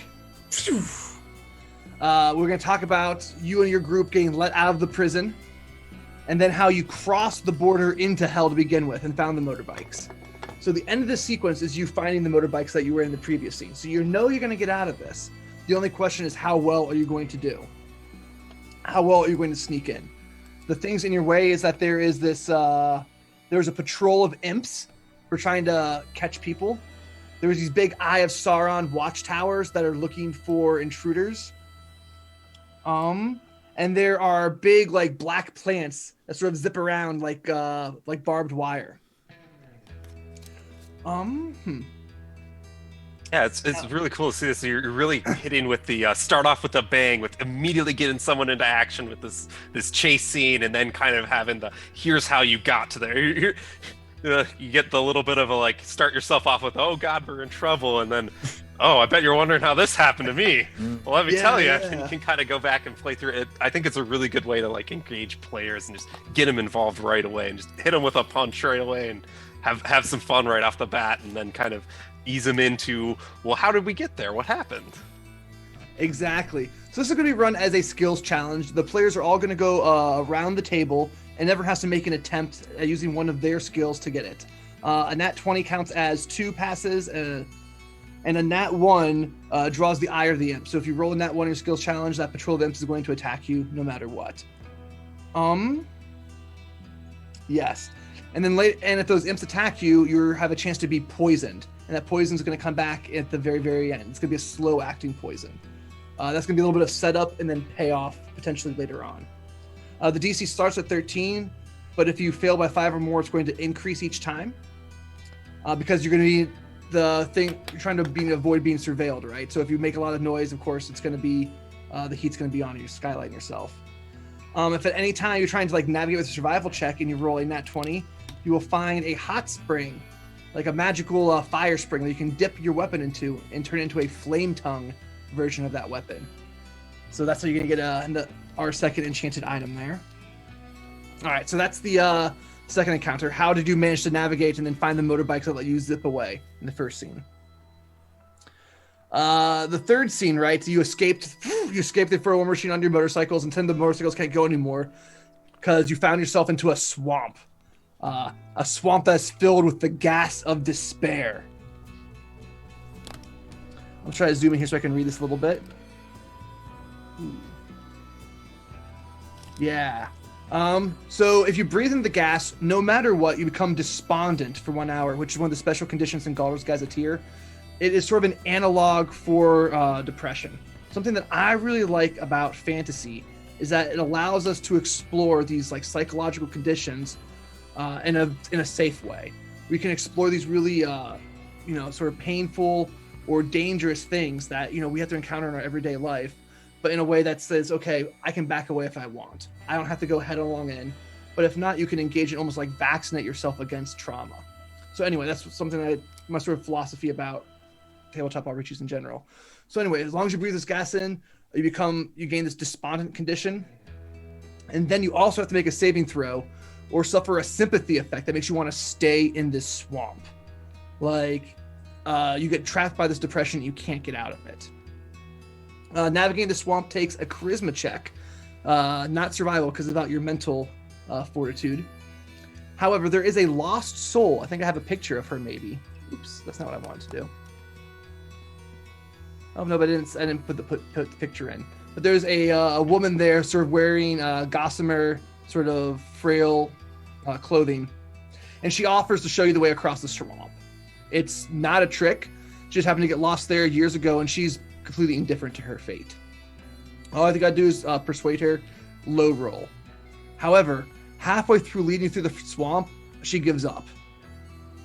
Right? And there's no convincing her otherwise. You can have a long roleplay scene as much as you want to, but there's no helping her. The only thing you can do is heal her with like a greater restoration spell or something like that, or some form of magic. So if your party manages to navigate the swamp, good. But if you happen to get stuck, another war machine happens to come by, and you can commandeer it. You can fight off the people using it and use that to get off. And no matter what, there's going to be a little opportunity for a roleplay scene between the group, right? The gas is going to make you sad, and so you're going to have to relay to the group how you ended up in the prison. What's your sad, tragic story that got you arrested and thrown in jail to begin with? So you sort of threw in a little roleplay scene for the group, and a little roleplay scene with that lost soul. They're going to be suspicious of her because, oh my gosh, there's a person in hell, but no, she's harmless, just not able to help the way you want. All right, so that's that scene. After you get past the swamp, you arrive at the Shadow of Anubis, which is this inverted pyramid, this black inverted pyramid hovering 100 feet off the ground. And there's a purple beam of light that goes from the tip of the pyramid straight to the ground. And all like alongside it, there's this web of ghosts that are like crawling and clawing on top of each other. Hundreds and hundreds of ghosts trying to reach the base of this pyramid. And as soon as like one grabs onto it, starts to pull themselves up, another ghost will grab that one and throw them back down again. So the heroes can find a way up to get to the pyramid. They can go into the light, which just instantly beams them up because they're evil. Again, it's not really a trap. They'll just probably think you just have to spend some time debating about it. They can find a way to crawl up against the ghost, or they can turn themselves into eagles or something else that adventurers do. And then we get into this little dungeon that I made here. It's going to be inside this pyramid. Oops. All right. So in the first room, there is one Hezberu, which is a demon. It's wounded and angry, and it's chained up by another mid-tier devil. Players who can spot this and like know something about D&D lore, maybe they can make a check to understand that demons and devils are always at war and they don't like each other.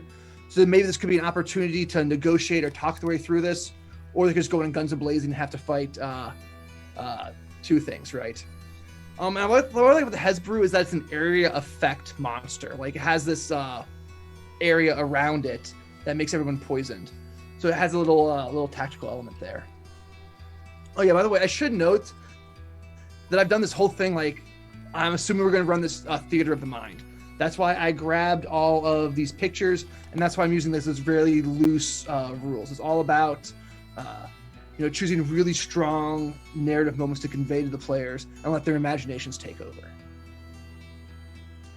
So if you go this way, there's a trapped doorway where you have to either harm. It got cut off right there. But you have to either harm one of your companions or you yourself be weakened the next fight. Like you are baned as per the spell, minus 1d4 to all your actions. If you go this way, you pass through a room that has murals, or a frieze relief, I should say, of angels, all with their eyes gouged out. If those angels ever come to life, they'll try to blind you. But if you chip away at the plaster, some of them have real feathers behind them. And you can pluck the feathers, which are magic items, and it grants you the spell Protection Against Evil, and they'll also heal you. It's a third enchanted item right there. So going through the room with the murals, you come to this other room that have 6 gargoyles lining the wall. Again, they're sort of a deception. The gargoyles will never come to life. And has a pool of water with a bell over it. And inscribed on the bell, there's a little riddle. Listen well, traveling stranger. Strike the bell and bide the danger. Or wonder till it drives you mad, but would have followed if you had. So if you ring the bell, the blind angels in the next room break through the freeze and attack you and try to blind you. If you don't ring the bell, you suffer 1d8 psychic damage anytime you roll a d20, because you can't stop thinking about what would have happened if you ring the bell. I love it. Because as a player, I'm already suffering it in real life. Yeah.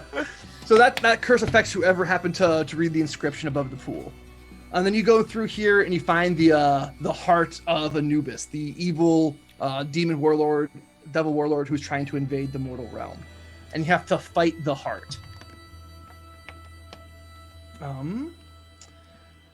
Cool. Oops, let's zoom up here for the heart fight. So the heart comes alive. It stays in place though, so it's like fighting a horned devil, but without half the hit points and half the damage. A horned devil is a pretty nasty monster. So I still want to do like lots of damage, but it just sort of like sits there and hurts you while you try to kill it. Once the heart is killed, the whole structure begins to collapse, and it's switch into a skills challenge to try to escape this collapsing structure, sort of like the end of Ocarina of Time. So a player on their turn, they can either fight these swarms of devils who are going to come after you for destroying the big structure, which attracts a lot of attention to yourselves, or you can participate in the skills challenge to escape. We need 1 pass for each number of players. So unlike the previous one, not every player needs to pass, just that if we're playing with 4 players, we need 4 passes. And if you fail, the swarm of monsters gets stronger. However, if you fail in the very first round, like while you guys are still in the structure, you'll take damage from it collapsing. So some obstacles to try to prevent you from escaping, the things to face during the skills challenge would be falling debris, an evil shadow spirit, the heart that comes out, who makes you tell your fears to the group. Again, like a little RP prompt right there. The ghosts that were clawing up there are now holding you back. Sinkholes happen all around in hell. All that good stuff. If you win, you make it out of there and you find some new motorcycles and then ride across as a free man. And that's my adventure. Very good. I love it. Mm-hmm. Judges, any questions or thoughts or comments that you wanna go off of from that? Turk, you go first. I'm gonna have a few questions, but Okay. I don't. I don't want to sound like an asshole right out of the bat. Well, I'll start off with an easy one, and I'll just go with. Do you have like a name? You might have said it, and I might have missed it. Did you have a name for your adventure as a whole yet? I don't think I came up with a name, but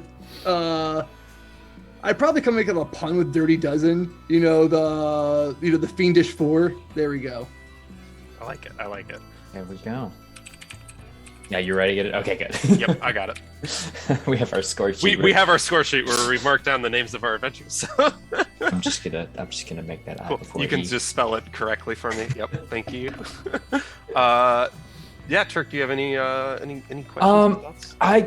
Okay, so I suppose like you'd feel pretty comfortable playing this as obviously like you created it and you know the level of comfort, the way you've explained it, it seems like you'd be able to run this if we were just have billions of more hours to play games, which is obviously the dream. You'd feel comfortable playing this. How comfortable would you feel passing this off to somebody for them to run it? I'm curious. Oh, that's a good question.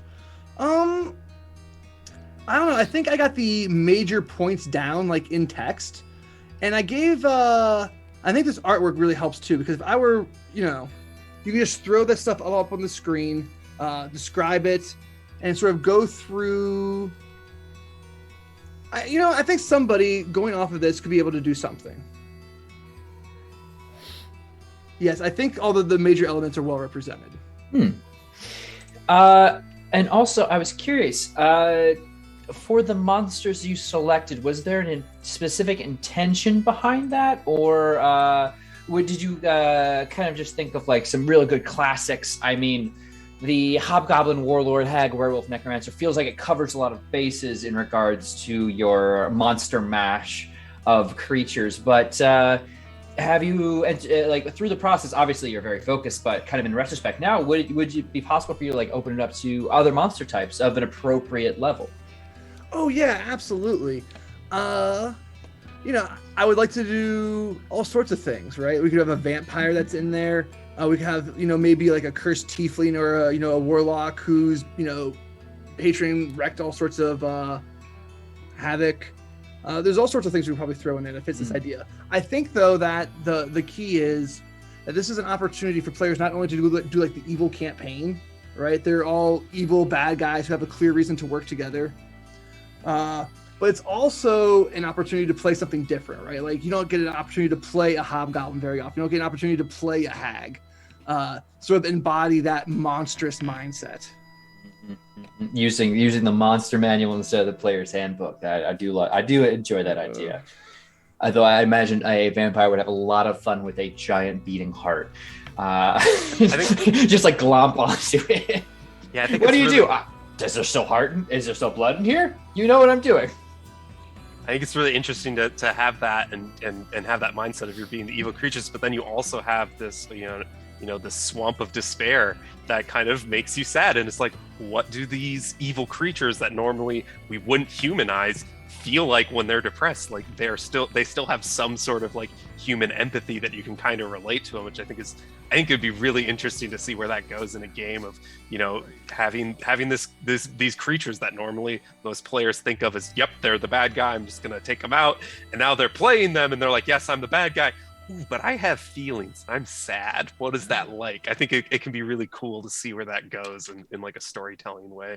Was there a particular reason you decided to make them monsters in the first place?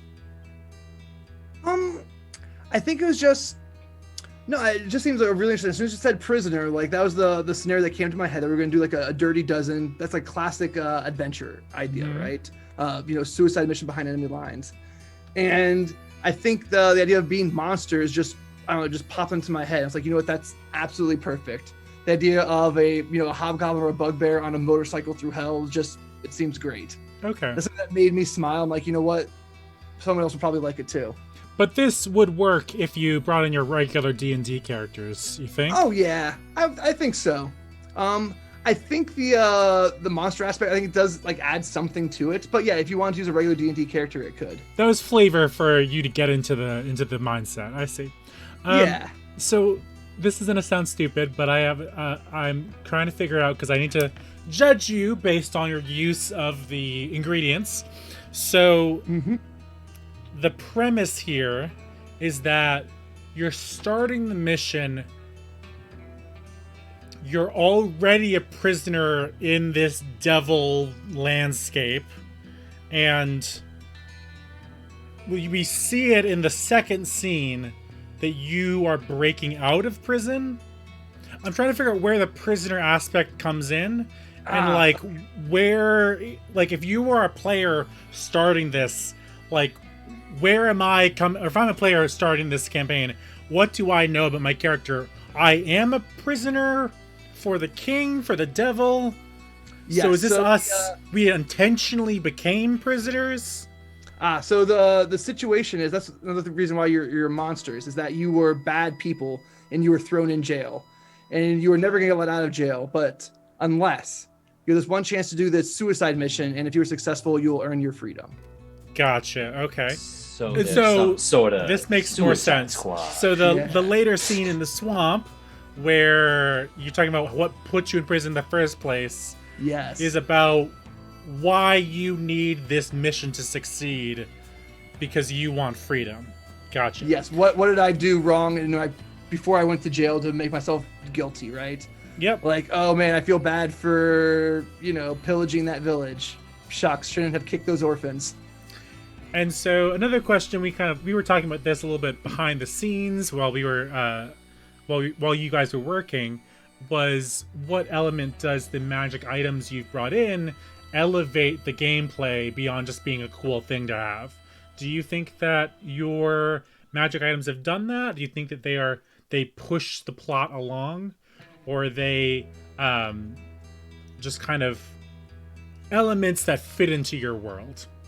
So I don't think there's necessarily magic items that push the plot along, but I do think they're all magic items that reward either clever play or exploration.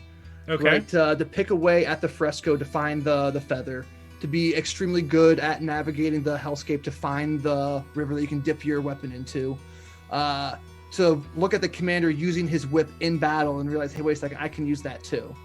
Okay. So it rewards sort of canny players more than being something that is a driver of the plot. So they enter into the story in a different kind of pillar, whereas they kind of come in from the exploration style instead of necessarily the narrative style. Yeah, they're not, the magic items aren't MacGuffins, they're treasures, they're rewards. I like it. No, I appreciate the way you've phrased that. That's a good argument for it. Purple, do you have any last questions? Sorry, I should have been preparing more. No, I could ask another if you want. Ask another, and I'll try and think up another good one. One that I was really intrigued by was you have several moments in this one shot where you are rewarding players for connecting as a party and a heavy emphasis on roleplay. And I know that you spoke a little bit at the beginning, or maybe even before the call, about how that's an important element to you in role-playing games. And so, how do you think, what kind of, can you talk, I guess it's just, can you talk more about what the role-playing elements, that aren't related to encounters or to the fight scenes and whatnot, can you talk more about why you chose to put those important role-play elements into each of your scenes? In my experience, right, those are the things that really draw out laughter, right? Those are the things that people think about and remember after the game is done. They don't remember, killing goblin number 10. They remember the weird things that their friends say. They remember those, sort of absurdities that pop up. And then so taking the time to purposefully insert those roleplay scenes in your game, you're giving the space for those moments to happen. If I had a bit more time, what I would do is I would spend more time maybe on the character development. Like put some relationship between the hobgoblin and the hag and the werewolf, or maybe put like a table of interrelated goals or interrelated or conflicting personalities. Like one person's really neat and one person's really messy. And then see how that would play out. One thing I was going to also ask is, where do you think, how do you think this one shot allows for collaborative storytelling? In a way that I can tell your story isn't necessarily railroady in any way, but what if players do something totally out of the blue and blow the whole story open? Do you think that this supports the GM if that happens? That's an interesting question, because the way it is written is definitely very, here's scene 1, here's scene 2, here's scene 3. It's that's a why one-shot. I asked. So I wanted to see, because I know you mentioned that the the magic items are like there as a gift for players who want to explore. So, and especially because you have a scene that's a little anachronistic, where you need to complete the second scene by getting into the chase on the bikes. So like, I was interested in how you think that would play out. Obviously, you have good players, you have a good table. They're gonna want to follow your story as well. But I am intrigued by what you think about why you chose to do it that way. So I think I chose to do the flashback because I like starting like right in the middle of things, right? I like starting with the highest moment of excitement, and I think that because the second scene, the skills challenge, is definitely a little bit more role play, it's a little bit more lateral thinking intensive, right? And so I want to give the players the opportunity to get comfortable with their characters first, maybe their personalities and their skill set, before we move into that more open area of gameplay. Okay. As far as knowing, okay, it has to end this way, they have to end with them finding the motorcycles. I think that's one of the strengths of using a skill challenge, is because you can always narrate through the results, right? The player is going to do this, and then how they succeed or fail, you have control to close off that loop. Okay, excellent. Yeah. All right, I got 2 questions that should be, I think would be a little bit easier. I'm just gonna ask ones because we've asked them before and I like them and they're good questions. So you did choose D&D 5th Ed. Was there a specific decision besides the system that you chose? And do you think you'd be able to switch it and try it in a different system if you wanted to, or to make it system agnostic at all? I see you stealing my question from last episode. That's a good question. The only reason I chose a system instead of just writing "there's baddies here" is because I wanted to give a little bit more for someone who wanted to run it right away, right? I wanted to attach some mechanics to it that would probably be like widely accessible. I could have just easily said, instead of like a DC 13, you have to get 2 6s out of 3 dice or something like that. Yeah, for sure. Yeah, it's a good question. And then the other one I had for you was, is there anything you think you didn't get to that you were short on time that you would do if you had more time? I know you kind of already said a couple things. Yeah, like I said, I would work more anything on the character relations and give them maybe a little bit more fodder to roleplay with. I want to, because like I said, I inserted a few purposeful roleplay scenes in here that I think actually contribute to the story, that make sense, they're logical. But I want to set the players up for success even more. I want to give them the tools to engage with those scenes to the best of their ability. Pre-built player bonds are always a very good time. Even if they might make, contrarian points, I find that's always really fun. Like a Monster of the Week system where everyone's like, what do you mean like we hate each other? Our friendship is like super solid. And it's like, oh, good. We have a really complicated relationship. Perfect. I have no other questions. Is anyone else? I'm fresh out. I think you guys nailed it. All right. Thank you, Zip.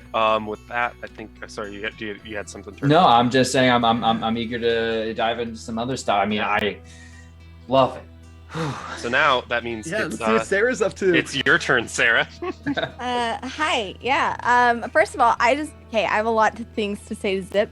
It's Zip. We're gonna talk about your freaking one shot after all of this because I'm fangirling really hard. That sounds really, really cool. But as a reminder, you're free to next time. I know, or whatever. You're free to jump in, and Zip, you're free to jump in here too. So freaking cinematic and like dope. It felt very much like the one video game, Jack Black. Scheisse. I know exactly what you're talking about. Heavy metal. No, you know what I'm talking about though. The video game with Jack Black and he's in hell and yes, Brutal Legend. Thank you. Brutal Legend. You were literally a legend. But yeah, like it had like Brutal Legend kind of vibes where you're like going through hell on these motorcycles and just like. So like it felt like one of those like ones where there's gonna be like shitty one-liners from the players like back and forth, and like it just felt very fun and cool. So I just want to say that before we go on because like it sounds very cool. So my one shot, I'm calling it For Whom the Bell Holds. It's designed to be system agnostic as much as possible. I leaned on my D&D knowledge. But the plan is to really, you're going to be able to put this in any system or play in whatever setting because it's not really tied to any specific lore or creatures, really. Most of it's just flavor text. it's a little bit really upfront. My philosophy on one-shots. One-shots are exactly as they're said. You should just be able to play this, have it be done, or whatever. But I think the real power in one-shots is you can embed them into your campaign as fillers or to kind of elevate a plot or take things in a different direction. So I always try to leave things pretty ambiguous with like what happens or what direction it goes in. And I always plan on it to go the way that maybe I don't ever anticipate. So to start out your adventure, you have your party. They're traveling through a desert and a sandstorm looms on the horizon. They are able to find an ancient ruin with a door that kind of leads down beneath the dunes, where they can find shelter from this storm. Or they can try and barrel forward. If they try to pass through the storm, on successful checks, they'll continue to see this doorway like just on the edge of their vision, almost as if it's magically calling to them to like maybe go down and into there. Once they do that, they'll enter the first room, and it's very like, I wanted Indiana Jones vibes. I want that you descend down into this place that's like untouched by hands, and there's like the carvings on the wall and like beautiful gemstones, and it's serenely quiet as they kind of go in, and there's a black obsidian door and bells hanging on ropes that just kind of softly tingle from the ceiling. And they'll hear a call for help that will cut through that silence, calling off to the side. If they go down the hallway through the stairs, they'll find in an empty, sandstone room, a small cage. Inside is a small gray cat with bright green eyes, and around its neck is a gold collar that a silver bell hangs from. And the cat will speak to them, asking to please, won't you please let me out? The cat's name is Samanu, and it will articulate to the party that it's been imprisoned because it's incredibly powerful. A jealous necromancer brought him to the desert and imprisoned him below the sands, and as long as the cat's here, the storm above will rage on, but the cat can stop the storm if only it was freed. The only problem is the keys to letting it out lie deeper in the dungeon, so the party's gonna have to kind of buy in to try and get out. Of course the cat is lying. Why would a cat ever tell the truth? But it's up to the party to decide, do they want to risk it or not? Either way, they can decide to go into the dungeon to figure out what's going on here and how they can actually escape the desert at this point. The first room that they'll encounter is a hall of mirrors. On the sandstone above will be inscribed, see no evil, hear no evil, speak no evil. And there will be a series of mirrors through, depending on what system you're playing, sharp checks for, monster of the week or perception or what have you. They can determine that each of the mirrors has a different effect. And one of the mirrors, the cat is not visible. You can't see him. In another one, there's the soft sounds of the bells hanging from the ceilings. It's no longer, you can't hear it when you're standing in front of a mirror. And then the other one, if they try to speak in front of it, there's no sound that comes out. They can pass through these mirrors. I picture it very much like the Scooby-Doo doors kind of vibe. Like they can go through, and they can go through in whatever order they want. If they go in the correct order, seeing no evil being the first door where the cat's not visible, hearing no evil where they can't hear the bells, and speaking no evil where they can't talk, they'll be led to a pedestal where there's a black key that they can open the small cage that the cat is inside that they're able to carry with them. And the obsidian door will shatter and they're going to be able to go through. If they go through the doors, once they've gone through 3, it will trigger an encounter where blink guard dogs or something like that will descend upon the party. They'll have to fight their way through, eventually revealing the key and getting out. My point for this is puzzles are fun, but only if you can solve them. I don't want them to be stuck forever trying to figure this out. The entire time, the cat's going to be there talking to them, conversing with them, and kind of trying to either build goodwill or not, depending on how the party approaches him. Because that's you never know how a party is going to respond to an NPC. Are they going to like him? Are they going to hate him? Which one? So kind of using my GM powers to either kind of try to balance those scales one way or the other. The next room will be a library where it'll just be rows upon rows upon rows of books and manuscripts that just stretch impossibly far, almost as if they're like controlled by magic. At the end of some of these will be placards with riddles on them. The players will need to solve 3 riddles to be able to pass through. The first one is, when is it bad luck to see a black cat? The answer is when you're a mouse. If they answer wrong, there will be an explosion of mice that rains down from the shelves. They'll have to make some kind of save in order to avoid being bitten and become diseased. If they pass, the pedestal there will be like a chime and a potion of diminution. I can never say this right, but the one that makes you small or big. It will kind of like, ta-da, here's a present for you. Oh, I should go back too. In the Hall of Mirrors, one of the other items they'll get is actually the Mirror of Adonis, which is my like enchanted item. This is something that keeps people from getting advantage with flanking, but it also feeds in later to the final room and becomes helpful as they go through the adventure, because I'm a big fan of, if I give you something, I want you to be able to not only use it, but have it like be immediately handy. So they'll get the potion. The second riddle, I'm heavy and hard to pick up, but backward I am not. What am I? Any guesses just off the top of your head? Read it, so I can't guess. I know. The answer is a ton. Like if it's backwards, NOT. Very good. Should they answer this wrong, there's a loud rumble and a boulder will fall from the ceiling. Dex save to avoid being like, receiving bludgeoning damage. If they get it right, the boulder harmlessly falls to the side and breaks open, and they get a +1 maul or some kind of weapon that's relevant to them, which I think is really great. And then the third, it can pierce the best armor and make the best swords crumble with a rub, yet for all its power, it can't harm a club. What is it? The answer is rust. If they get it wrong, there's a hissing sound and gas will erupt from the podium. Con save to avoid their armor and weapons like being coated with rust. It's just a -D4 to AC and attack rolls with metal weapons, right? Something to kind of nerf their abilities. If they get it right, they receive a cloak of protection. And again, going through these kind of riddles, they can explore the library. If they actually look around, they'll find a corpse with an ancient tome that talks about an evil that's being kept under the sand dunes to protect civilization. I think, an ancient evil that's imprisoned, a force of wild magic that was a scourge on the land and its people. The evil was imprisoned, kept beneath the desert with a collar of sleep and a sigil, a less than sign, and a 3. So once they get past the library, they get to the final room. There's a large antechamber, and at the center is a dais. On there's a bowl of sand with there's a wind above it that seems to be moving it, but the surface of the sand remains untouched.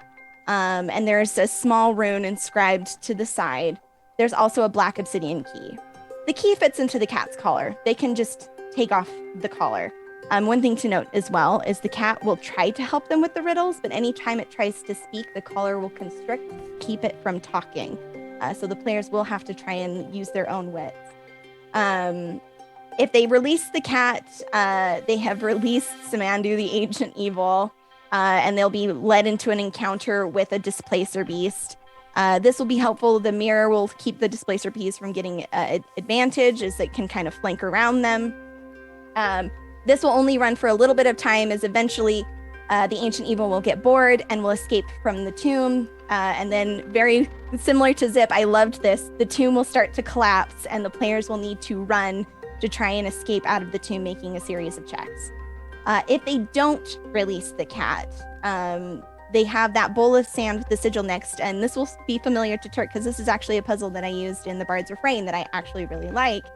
Using the mirror, if they show the reflection of the rune on the table, it will be the less than 3 sign. Drawing that in the sand with their finger, the party will be magically teleported out of the dungeon to an oasis where a wizard of some sorts lives there, who will give them the rundown of what the hell just happened and pay them for their bravery and heroism of keeping an ancient evil locked beneath the sands, and then they can continue about their merry way. Either way, they can get out. One way, they let out an ancient evil, or maybe they can defeat it. Who knows? Maybe they can convince the evil to not be evil. I'm open to whatever. but the other way, they get out of a dungeon with a bunch of really cool stuff, and they get paid for it too, and they can continue on with their adventures. But that's pretty much it. To answer some of like the questions, if I had more time, I would do a lot more to kind of build out the lore of Samandu, Samanu rather, which is a Sumerian word for disease.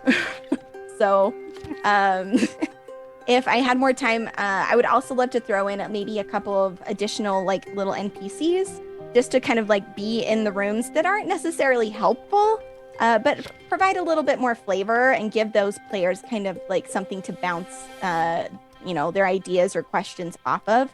Because I like Zip, I love the idea of players kind of having a conversation through this. And my hope is as they continue to progress through here with this cat, and this cat gets a little more devious or more comfortable, that they start to question, what's the right answer here? Like, do we let this thing go or do we not? Do we like it or do we not? And trying to push the players' buttons based on the characters that they bring to either try and like pit them against each other or see how much I can really get them to interact with the cat and like the larger narrative as a whole. That's what I would spend more time on. Like Zip, a lot of this is theater of the mind, just given the nature of like the puzzles and whatnot. I would prefer the players to kind of be focused on that aspect of it. But I do have a couple of maps, particularly for the final fight, to kind of make that feel more epic and cool. This would be designed for level 1 players as kind of just like a quick throw together, but you could easily amp it up just if you homebrew the Displacer Beast or swap it out for something else. So that's kind of the gist of it. I like it. Any questions from the judges in particular? I guess the similar question to start that I asked to Zip. Obviously you've written your notes, so you're fairly comfortable handing it. Yeah. How comfortable are you handing this off to someone who is not necessarily completely new to the system, but completely new to this adventure? Very, because a lot of I feel very confident that I could hand this as is to somebody and they could fill in the gaps. Again, I try to keep my one-shots pretty loose because a lot of this is going to be informed on what the party does. What happens if the party just immediately tries to kill this cat? That's totally possible. The way I would run that is the collar actually protects the cat. Oh, this was the other thing too. If they remove the collar from the cat, they can put it back on and they can undo it. They'll just need to catch the cat in the mirror that they have, get its reflection, because his reflection will actually show up in this mirror, and draw the sigil on the mirror. This will stun lock the cat and give them an opportunity to put the ring back on and recapture the cat. So like trying to give as many options as possible to how they want to resolve it. So long as the collar's on the cat's essentially immortal. Stuff like that. But like, it really just depends on what the players want to do. And this is loose enough that the GMs can kind of play to their party's strengths and weaknesses, but has enough detail that they can know plot-wise where they need to move to get them to the end. I really like it. Now, how you had the name of this cat pretty quickly, like from the first point. And that's not usually something that people comes up. No one's typically referencing Mesopotamian, Sumerian, Akkadian lore. Yeah. How'd you land on that? Well, I knew that I wanted the cat's name. Hello, my name is Sarah. I ran the Bard's Refrain. I love sneaking in dumb little references wherever I can. And it was important to me that whatever this cat's name is, that it gives an indication of its true nature. Finding something that feels kind of like fantasy-y, but like in reality means like malady or disease, just felt right for me. Like it's almost like a little Easter egg for myself.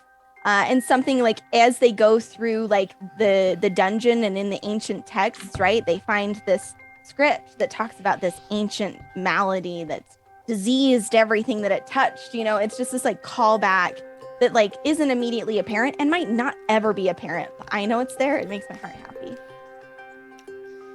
And second quick question, kind of my softball before I think of something actually more substantial. The name and therefore reference, you have me obviously suspicious since you rickrolled me through the entire campaign. Is this a Metallica reference? No, I mean it's Ernest Hemingway. Oh, okay, well that's also for fair. who the bell tolls. But as I mentioned earlier, a lot of this is pulling from Garth Nix. He has a character named Mogget, which is an ancient magic being that prefers to take the form of a cat that is held prisoner by a collar with a bell that keeps him kind of sleepy on it. I did want to say this is literally the exact same lore as Mogget, Yeah. but it is. It's pulling a lot from it, right? The idea that there is this ancient evil that's being held there. I loved the motifs. I love the vibe of it. It feels very like ancient Egyptian tomb kind of deal. And I liked that, like, it immediately sets a tone. And when I was trying to think of something to name it, I knew that the bells had to be important. I was an English lit major.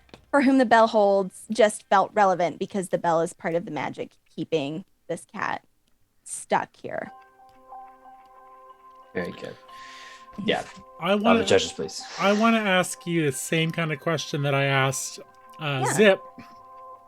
You have a pretty straightforward approach of how this. You've mentioned a little bit about how if the players don't do this or do this, there's different ways they can get to the end. But there is a pretty straightforward this room, then this room, then this room. Do you think there's enough room in the one shot for exploration, or what would you add to make exploration a bigger part of this one shot? Yeah, I think these kind of one shots are challenging to give that exploration piece, right? Like the idea is that everybody's coming to the table understanding, hey, we're going to do this from start to end. So when you're writing it out, it does make it so you can do that thing. If I were to run this with a party that was like, nah, we don't care. We're not doing this. We're going to go out and we're going to try and walk our way through this sandstorm. Totally fine. I would just try to introduce these rooms at different points. Maybe they're not all in a singular place, but as they continue to walk through the sandstorm, they go down into another room and, hey, there's that weird cat again, and here's a different puzzle room. And try to like engage with them where they were willing to be invested. Because I think that there is that, Zip said it, you're coming to a table to play a game. So that's what I would try to do. The other part of exploration is the library. Players are free to like look around there, investigate as much as possible, whether I'm randomly generating books or dropping lore about the actual story, or they're just camping out in there. I tried to keep the library like that infinite corridor kind of vibe. If they want to continue to explore and learn more about the story, they absolutely can. And if this is embedded in like my regular campaign, just as like a one-off, and they want to find secrets about like the actual campaign that this is like a break from, great. But kind of leaving it loose to that end. I think my only other question is, it's not less of a question and more of a comment, but it feels like the less than 3 sigil is a bit of a stretch. And so, like, I'm not going to say that I'm going to give you low marks for it, but, like, any player that's in is going to be like, why is there a heart that's the sigil for this ancient demon? Was there more to it than what I'm realizing? Or now, I will say this in defense. One, I think it would be excellent if someone's trying to examine the collar and they just see a heart, because it's a cat collar. Of course, it's such a cute kitty. But also, there's an entire language in our reality that's made up of flags. So. Yeah, my argument is that you've got an ancient evil, and like in the context of like a fantasy setting or any other setting, that if someone saw a less than 3, I don't know if they would think that it was like a heart, that it would be some sort of magic inscription or rune. Particularly with Dungeons and Dragons, you have secret runes and everything like that. My thought being is, yeah, this is a specific magic rune designed to keep this creature at bay. Other than like, as soon as Purple said it, I was like, I have no idea how I'm going to fit an emoji in.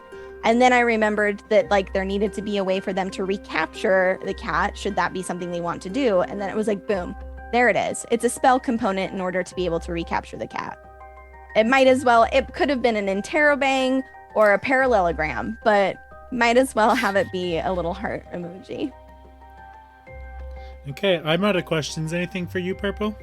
Yeah, I got a little something. So you have a lot of like puzzles and riddles in this game, and it looks like you have a lot of good like fail safes behind them. If they mess up a riddle, they get a little bit of a punishment, but the game can kind of continue on. Yeah. The one thing I kind of have that maybe it worries me a little bit with a couple of the puzzles, like the mirror one or the final one with the sigil, it definitely seems like you could run into a situation with some analysis paralysis kind of thing with someone sure. who's like, I know this is a puzzle, how do I figure it out? And they Yep. aren't hitting the right buttons. Do you have any plans of what you would do to kind of clue that in, to kind of get someone to either figure out what they're missing or kind of just figure out that they could just barrel through? Because like, I don't even know with like the mirror ones, thinking that you could just move through the mirror right away might not even process to start, right? Right. I think a GM's job is to help players not get stuck on those different components, right? So from my perspective, whether it's like you feel a breeze passing through the mirror or dropping little hints without necessarily handing it over to them, but also rewarding them and recognizing that like the skill checks, like there's one thing that kind of bothers me in games is when it's like, if you don't meet the DC, you're not going to solve it. And it's like, but then nobody's having fun and we're just stuck in this room forever.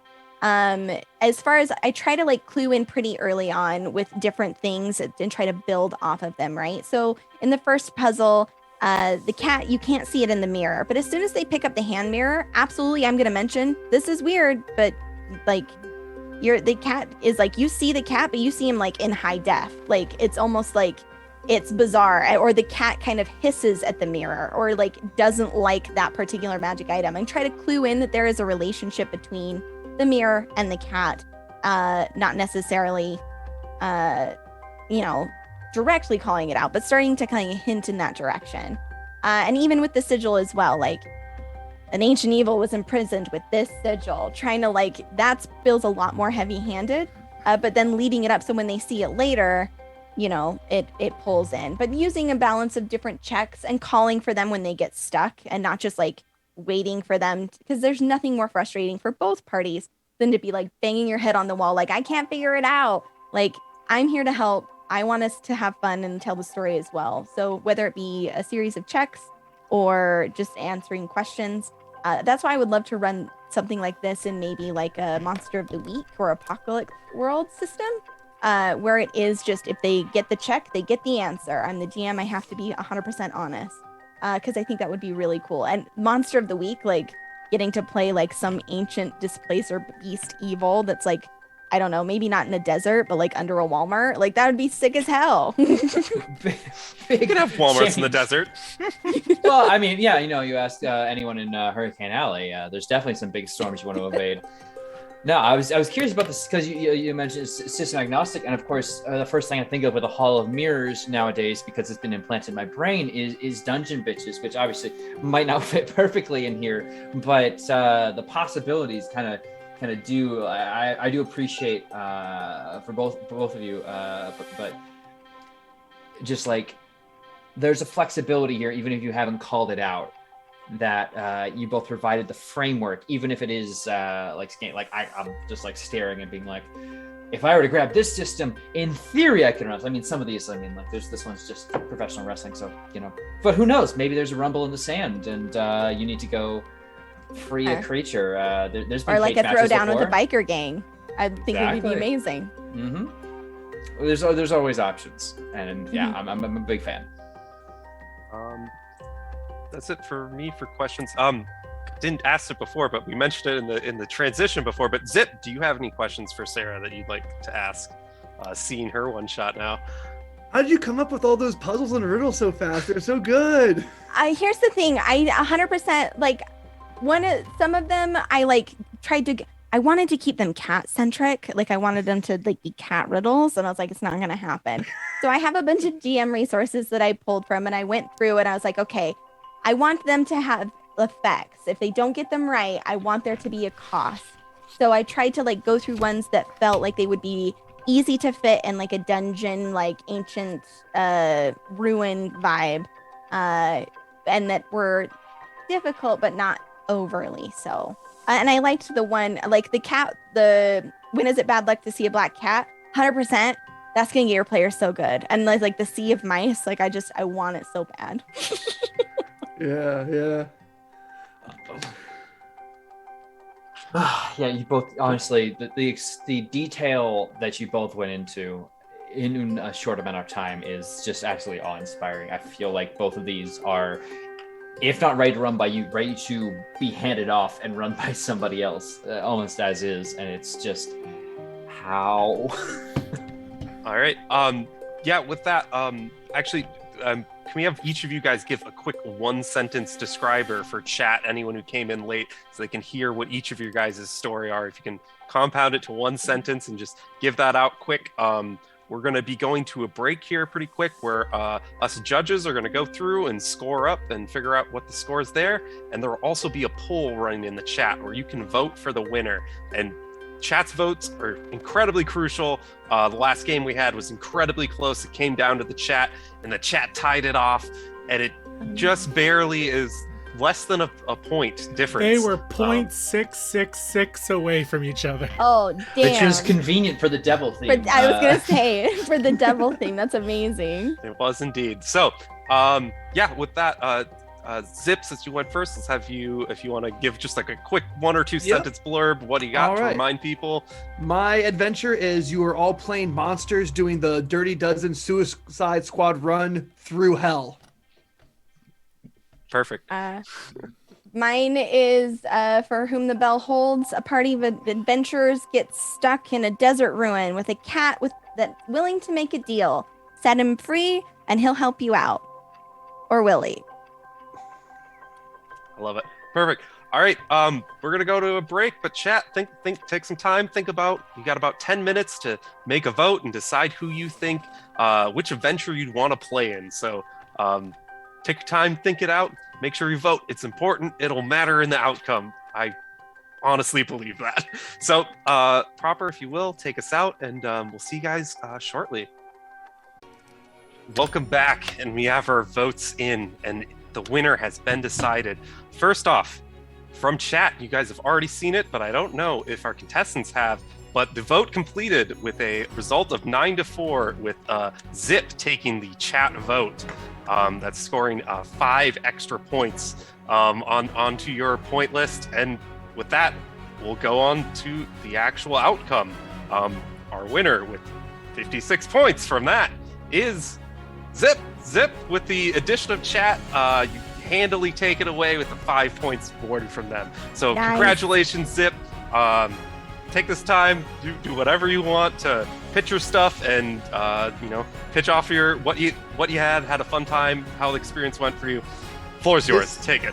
Yeah, this was an absolute blast. Like Sarah keeps saying, this was a great exercise as a GM just to go out and try to be creative for an hour and see what you can come up with. My product, you can buy Galder's Gazetteer. It's a 5e expansion for advanced players. It has new actions, new conditions, and new martial options. And all the proceeds from the book go to the Cancer Research Institute. You can also check out my YouTube channel, ZipperonDisney, for advanced DM tips and game design. And I also want to congratulate my esteemed competitor, Sarah. I loved your adventure. Dude, you crushed it. You did so good. I want to play your game. I was super stoked. And well, go ahead. You promote your stuff. Yeah, hi, I'm 0sarahXfrank0. I do a bunch of TTRPG stuff here on TPK Roleplay, and over at Nat20, and over on Neon Lights Roleplay, and on Critical Misses. I'm everywhere. Check out my Twitter, TikTok, Twitch, all the places at 0sarahXfrank0. And as Purple alluded, I have a campaign coming up this summer. I hope you're not afraid to get your hands dirty. So that's all for me. All right.